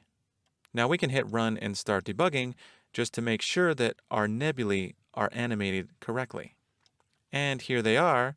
Looks like everything is just fine. So in summary, we've created a function called update anim data for updating Scarfy's animation frame. We then reuse that function to update each nebula in the nebulae array. This shows us just how much more efficient our code can be when we refactor any repeated code into a function that we can reuse. Great job! I'll see you in the next video. Hey, welcome back. Now, thus far in this section, we have an animated Scarfy sprite just running in front of a white background, which is quite boring. So we'd like to explore how we can draw a background that scrolls past to make it look like Scarfy's running. So in this video, we're going to talk about how we can accomplish having a scrolling background behind Scarfy so the game looks a bit more dynamic. Now here's our Raylib window, and we know how to load and draw different textures to the screen. One of the textures in our textures folder is this background image.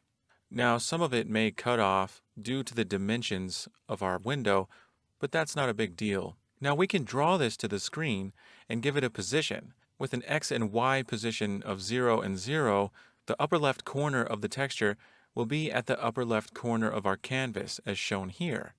Now, if we change that X and scroll it to the left, then our image will continue to scroll, but we'll have some empty space here. So we're just going to end up seeing white as we scroll the image to the left. For this reason, we can draw two images.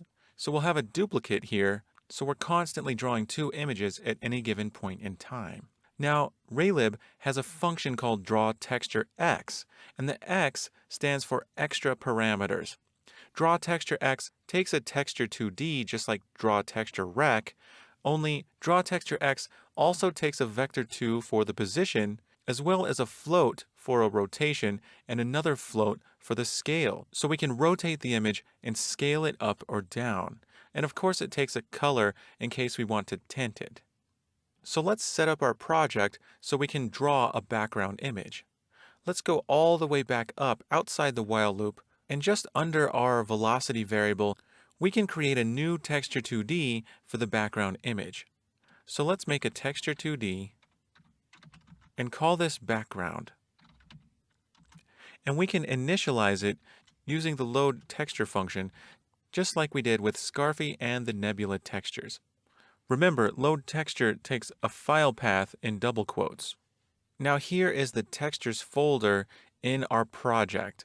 And the background I'd like to draw is this image here called far-buildings.png. So let's go ahead and load this texture. So in load texture, we're going to pass in textures/far-buildings.png. Now we have a texture 2D variable called background, and we can use this to draw our texture. Now let's scroll down to the while loop, and I'd like to draw the background just after we clear the background with our clear background function call. So let's add a comment and say draw the background. And we're going to call draw texture X. Now draw texture X takes a texture 2D for the texture. We're going to pass in background. Next we need a vector 2, which is a position, so we need to create a vector 2 variable, and I'm going to call this bg pause, and I'm going to initialize it for now with the values of 0.0, 0.0. And let's pass in bg pause for that vector 2. Next, we have a float for the rotation. I'm going to pass in 0.0 since I don't want to rotate this texture. Now for the scale, let's see what happens when we pass in 1.0. And for the color, I'm going to pass in white. Now before we test this out, I'm going to scroll all the way down to the bottom where we're unloading our textures, and I'm going to call unload texture with our background. So unload texture, passing in background. Now we can go ahead and hit run and start debugging to see what this looks like. And here we have it. We're drawing the texture at position 0, 0. Now the texture is quite small, so we're going to want to actually bump up the scale on this. Let's bump the scale up to 2 so that we can cover the entire window with this texture. So I'm scrolling all the way up to where we're calling Draw Texture X, and for the scale, instead of 1.0, I'm going to pass in 2. Now when I hit run and start debugging, our background is large enough to cover the entire screen. Okay, great. Now let's scroll this background across the screen. I'm going to come up out of the while loop and create an x-coordinate variable. Now this is going to be a float since we're using a vector 2 and the members of a vector 2 are floats. I'm going to call this bgx, bg standing for background. And I'm going to use braced initialization to initialize it to a value of 0. And now in our while loop, just after clear background, I'm going to update the background x position. So I'm going to say bgx, and I'd like to scroll by 20 pixels per second, so I'm going to multiply by 20 times dt. This way our movement is frame rate independent. Now we're using bg pause in draw texture x. So instead of 0 for the x, we're going to now use bgx, which gets updated every frame. Let's go ahead and hit run and start debugging and see how this looks. Here's our background, and we can see it scrolling to the left by 20 pixels per second. Now, we see this empty space here because we're only drawing the texture once, and we discussed earlier that we're going to need to draw this texture twice. So in summary, we use the function drawTextureX to draw the texture to the screen using some extra parameters. We scaled up the background by 2, and we scrolled the background at 20 pixels per second. And we saw that we get some empty space because we still need to draw the texture twice. We'll handle that in the next video. I'll see you soon. Welcome back. In this video, we're going to work on duplicating the background like we talked about in the previous video. Now, as we mentioned, we're going to be drawing this background twice. We're going to have an x value for the leftmost texture, and the rightmost texture can simply have the same x value plus the width of the background. So really, we only need a single background x value that we're scrolling to the left. Now, as we're scrolling to the left, and we finally get to where the rightmost texture reaches the left edge of the window, the easiest thing we can do is simply set that background x value back to 0. Now the leftmost texture is pushed all the way to 0, 0, and the rightmost texture just retains its value of that background x plus the width of the texture. Let's see how this works in C++. So here's our background x value bgx. Now we're calling drawTextureX to draw the background using our vector 2, which we called bgpause. Now we're going to draw this texture twice, so I'm going to change the name of bgpause to bg1pause. And that way, we can create another vector 2, and we can call this second one bg2pause. And this one we can initialize with bgx plus the width of the background texture. Background.width, but remember, we're drawing the texture scaled by 2. So we really need background.width times 2. Now, just like bg1pause, the y for this vector is going to be 0.0. Now, our call to draw texture x used bgpause for that position vector, but now it's called bg1pause, so we need to pass in bg1pause instead. And to draw the second texture, we need to call drawTextureX a second time. So we're going to say drawTextureX, passing in background for the texture 2D, and for the position, bg2pause. we're still going to use 0.0 for the rotation and 2.0 for the scale and white for the color tint. Now this texture should scroll to the left just like the first texture we're drawing, only it's going to be shifted to the right by the width of the background.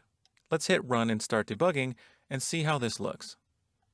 So we're seeing the first texture and the second texture is scrolling by to the right of it. Now eventually we're going to reach the end of that second texture, which means we're going to have to reset this BGX back to 0. So as soon as we update BGX, we need to check to see if BGX is less than or equal to negative background.width times 2. Now as soon as it reaches this value, we need to reset it to a value of 0. So we're going to say BGX equals 0.0. So in summary, we drew the background texture twice and scrolled it to the left, resetting its X value as soon as it reached the background's width times 2. We still need to draw the midground and the foreground textures, and you'll be challenged to do that in the next video. I'll see you soon. Welcome back. In this video, we're going to take care of drawing the midground and the foreground textures. And because this involves concepts that you've done before, you're going to be challenged to do this in this video. So your first challenge is to load the textures. You're going to create two Texture 2D variables called midground and foreground. And you're going to use load texture to load the textures/backbuildings.png for the midground and textures/foreground.png for the foreground. Remember, here's our textures folder. So this is where we're getting backbuildings.png and foreground.png. Don't forget, you need to unload textures at the end of the program. Pause the video and do this now. Now here's the line where we're creating our background variable of type texture 2D. We're going to create two more, one for the midground and one for the foreground. So let's create a texture 2D called midground, and we'll initialize it using load texture. Now we're going to load textures/back-buildings.png. Now we also want to create a texture 2D called foreground. And for this, we're going to call load texture, and we're going to load textures/foreground.png. Now we can't forget, we need to scroll all the way to the bottom of our program and unload these textures before we call close window. So let's use unload texture and unload midground, and we'll also call unload texture and unload foreground. So now for your second challenge.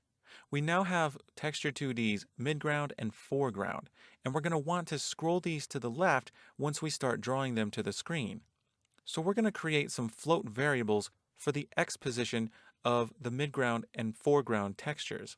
Create a float called MGX for the X position of the midground, and a float called FGX for the X position of the foreground. You're going to update these inside the while loop just like we did with our background X position variable BGX.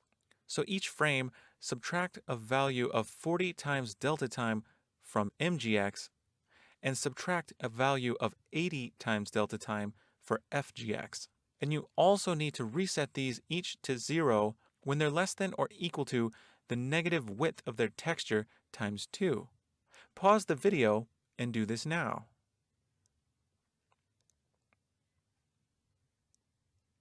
Now we have our midground and foreground textures. For each of these, we need a float for their X position. So just under midground, I'm going to create a float called MGX. Just under foreground, I'm going to create another float called FGX. Now we need to update these in the while loop. So let's take a look at how we're updating BGX. We're going to do this same thing for MGX and FGX. So for MGX, we're going to use the minus equals operator, only instead of 20, we're going to use 40 times dt, and we need to check with an if statement to see if mgx is less than or equal to the negative value of the midground texture dot width times 2. If mgx is less than or equal to this value, we need to reset it to 0. So we'll say mgx equals 0.0.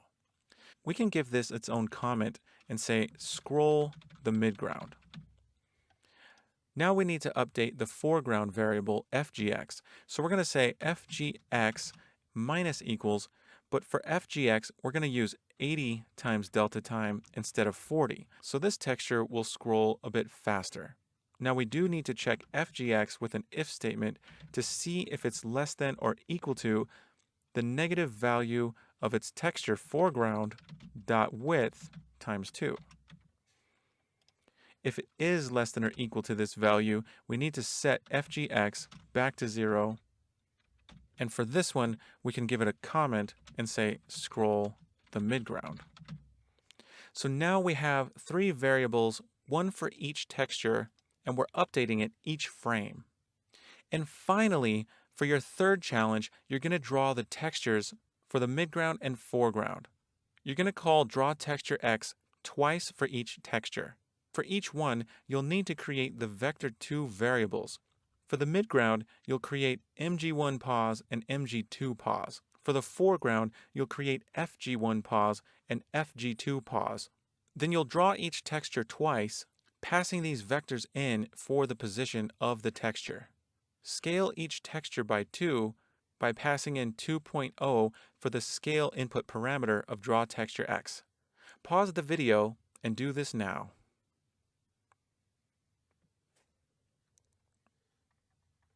So here are the calls to draw texture x for the background. We're now going to draw the midground and the foreground. For the midground, let's put a comment and say draw the midground. We're going to create a vector2 called mg1 pause, and this will be the position for the first midground. For the x, we're going to use mgx, and for the y, we'll use 0.0. And now we can draw the texture by calling draw texture x. The first parameter is going to be the texture for the midground, which is called midground. Next is the position, and we're going to use mg1 pause. For the rotation, we're going to use 0, and for the scale, we're going to use 2.0. The color can simply be white.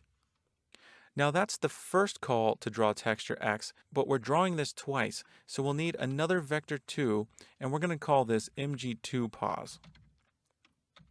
Now for the x, we're going to use mgx, but we need to add a value to this, and that value is the midground texture's width times 2. So we're going to add midground.width times 2. And for the y, we're simply going to use 0.0. And now we can call draw texture x for the second midground texture. For the texture 2D, we're passing in midground again. For the position, we're using mg2 pause. For the rotation, we're passing in 0. And for the scale, we're passing in 2. And our color will be white. And finally, we need to draw the foreground. So we'll add one more comment that says draw the foreground. Now for the foreground, we need a vector2, and we'll call this fg1 pause, and we'll initialize it with fgx and 0. And we can now call draw texture x. For the texture, we're going to pass in foreground. And for the position, we'll use fg1 pause.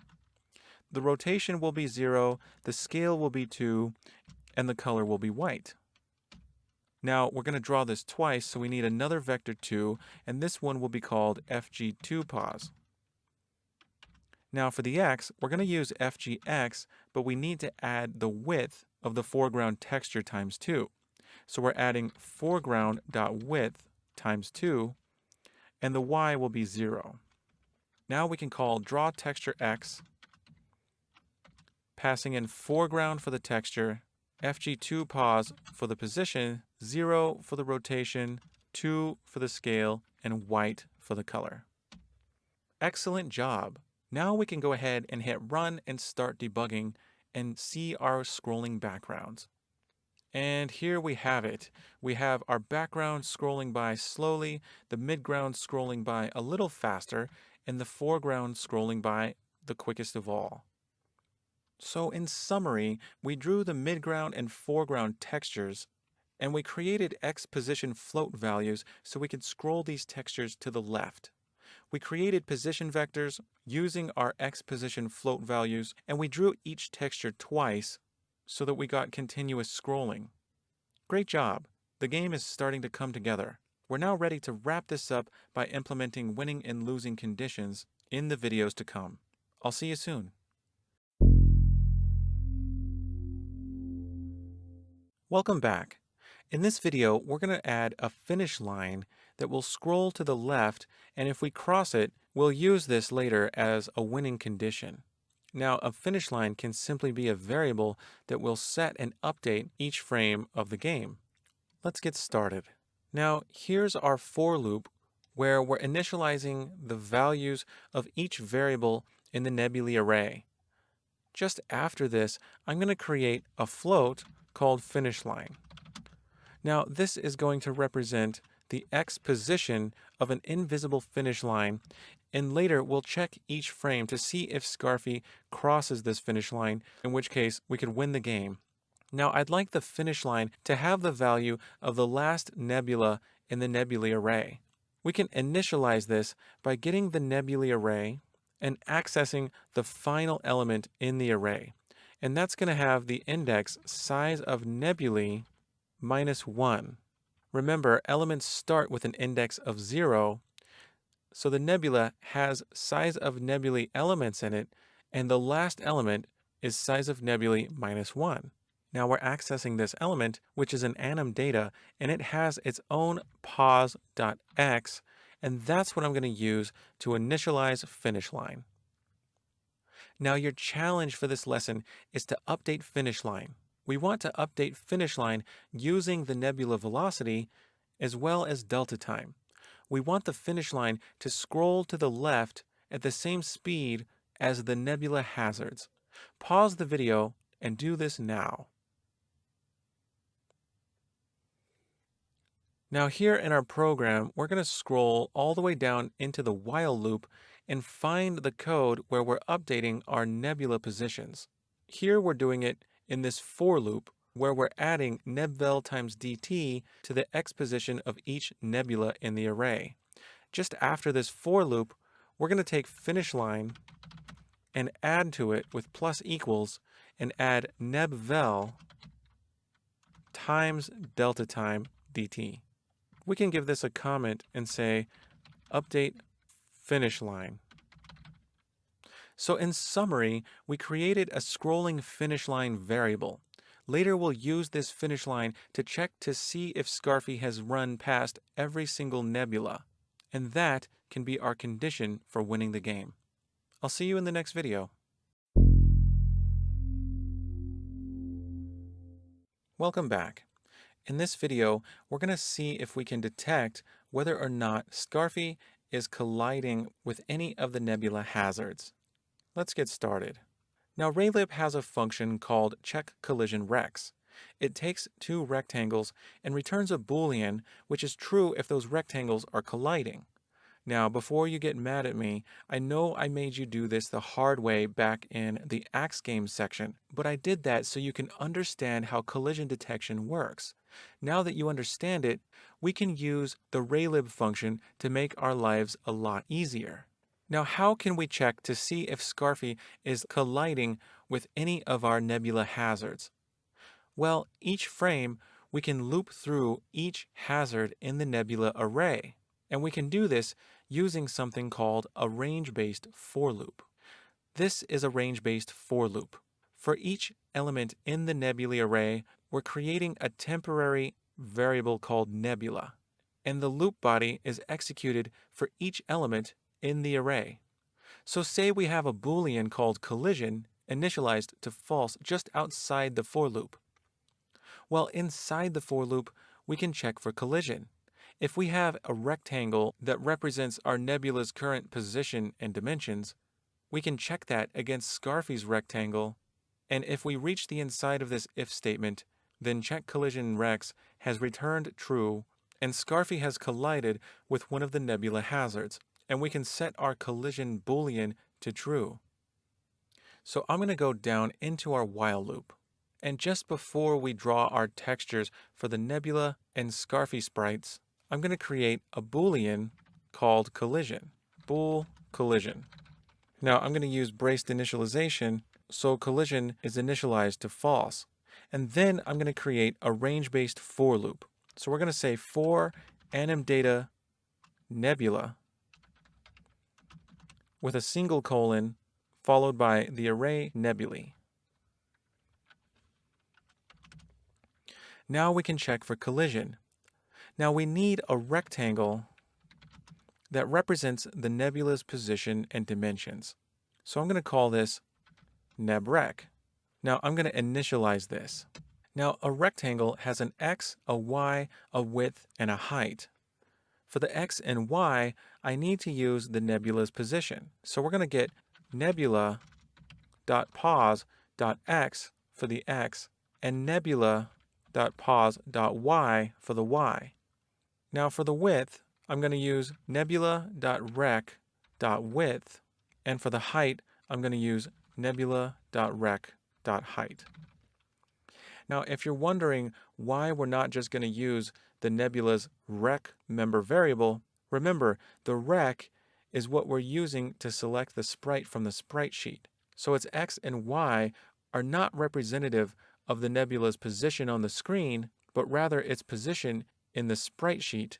So this way, we're actually getting our nebula's location on the screen. Now here is a nebula sprite, and I want you to notice that there's a little bit of padding around the nebula, which means we'll get a collision if Scarfy even gets close to the nebula. So we can fix this by creating a smaller rectangle around the nebula, more representative of the nebula's actual bounds. I'm going to do this by creating a float called pad, and I'm going to initialize pad to a value of 20. And I'm going to set the x to nebula.pos.x plus pad. And I'm going to set the y to nebula.pos.y plus pad. And now the upper left corner is going to be shifted to the right by 20 and down by 20. Now I'm also going to alter the width and height. This nebrec rectangle is going to have a width of nebula.rec.width minus 2 times pad. And I'm going to set the height to nebula.rec.height minus 2 times pad. Now remember, we're squeezing in that upper left corner by 20 in the x and 20 in the y. Then our width and our height must be 20 less on the left and 20 less on the right, as well as 20 less on the top and 20 less on the bottom. So the width and height must be lower by pad times 2. So now we have a collision rectangle for the nebula. We also need our Scarfy rectangle, so we're going to create a rectangle called Scarfy rec. And for this one, we're going to initialize it using Scarfy data. So we're going to use Scarfy data.pos.x for the x and Scarfy data.pos.y for the y. Now for the dimensions, we can simply use Scarfy data.rec.width and Scarfy data.rec.height. Now we don't really need a pad for the Scarfy sprite, as the Scarfy character reaches all the way to the edges of each animation frame. So now we can call check collision rex. So we're going to use an if statement and use check collision rex, first passing in nebrec for the first rectangle and Scarfy rec for the second. And I'm noticing I have a typo in my variable Scarfy rec. This should be a y. And if we've reached the inside of this if statement, then we have a collision. So we're going to set collision equal to true. So now for your challenge. I want you to check the collision variable with an if statement, and if it's true, don't draw the textures. But if it's not true, draw the textures. This way, we'll stop seeing Scarfy in the nebula hazards if we have a collision. Pause the video and add this now. Okay, so I'm going to scroll down to where we're drawing these textures, and just above, we're going to add an if statement to check collision. Now, if collision, then we know we've hit a nebula and we're not going to draw the textures. In fact, this is when we would lose the game. So we're going to add a comment that says, lose the game. Now, in the else statement, we're going to draw the textures. So let's highlight the code where we're drawing the textures, copy it, and delete it, and we'll paste it into the else statement. I'm going to highlight these lines that didn't indent and hit tab to indent them. Let's go ahead and hit run and start debugging. Here's Scarfy, and boom, we hit a nebula and we stop drawing the textures. And we can also tell that this padding value could be a little higher. Let's bump it up to 50. Great job. Now notice that Scarfy comes back once we're no longer overlapping. We can fix this by taking our Boolean called collision and moving it all the way up outside the while loop. So we can place it right here just above set target FPS. Now if we hit run and start debugging, whenever we get a collision, Scarfy will disappear and never come back because we're initializing collision to false and we're never setting it back to false once we set it to true. So in summary, we created a Boolean called collision, and we're setting this to true if Scarfy overlaps with any of the hazards in the nebulae array. We now have a value for losing the game. Welcome back. In this video, we're going to create winning and losing conditions so we can finish this game. We're going to use a combination of if, and else statements. We're going to print the text game over to the screen in the event of a collision, or you win to the screen if we cross the finish line. So I'm going to have you do this as a challenge. If the Boolean collision is true, print game over using the draw text function. Take a look at the pop-up that Visual Studio Code shows you as soon as you hit that opening parentheses for the function call, and use that to remind you what arguments are needed for this function.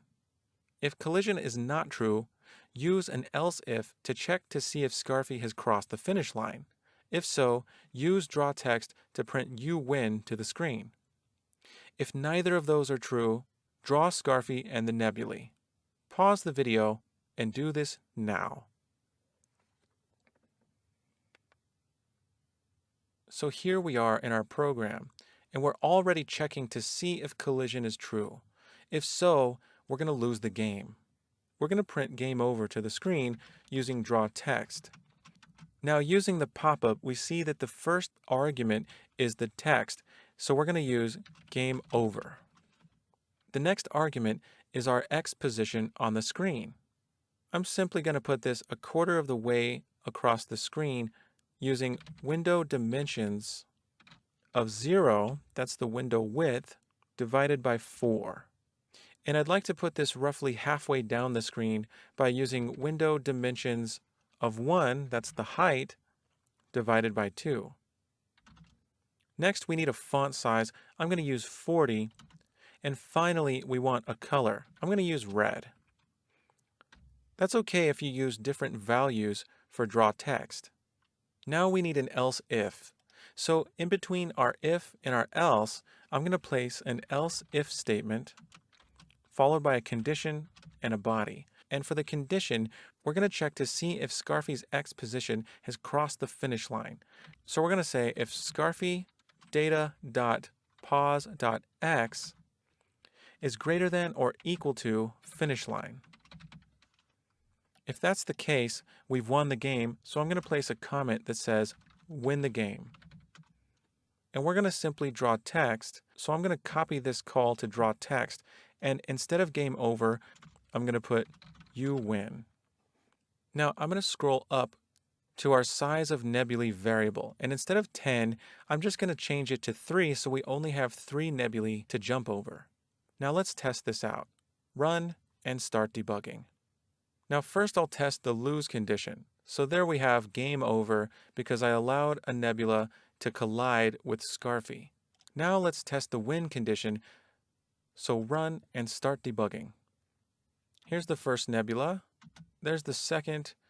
And there's the third, and you win is printed to the screen. So all is working perfectly. So in summary, we've created a win-lose condition. We win if we cross the finish line, and we lose if we hit a nebula. We print game over or you win depending on whether we've lost or won. Congratulations!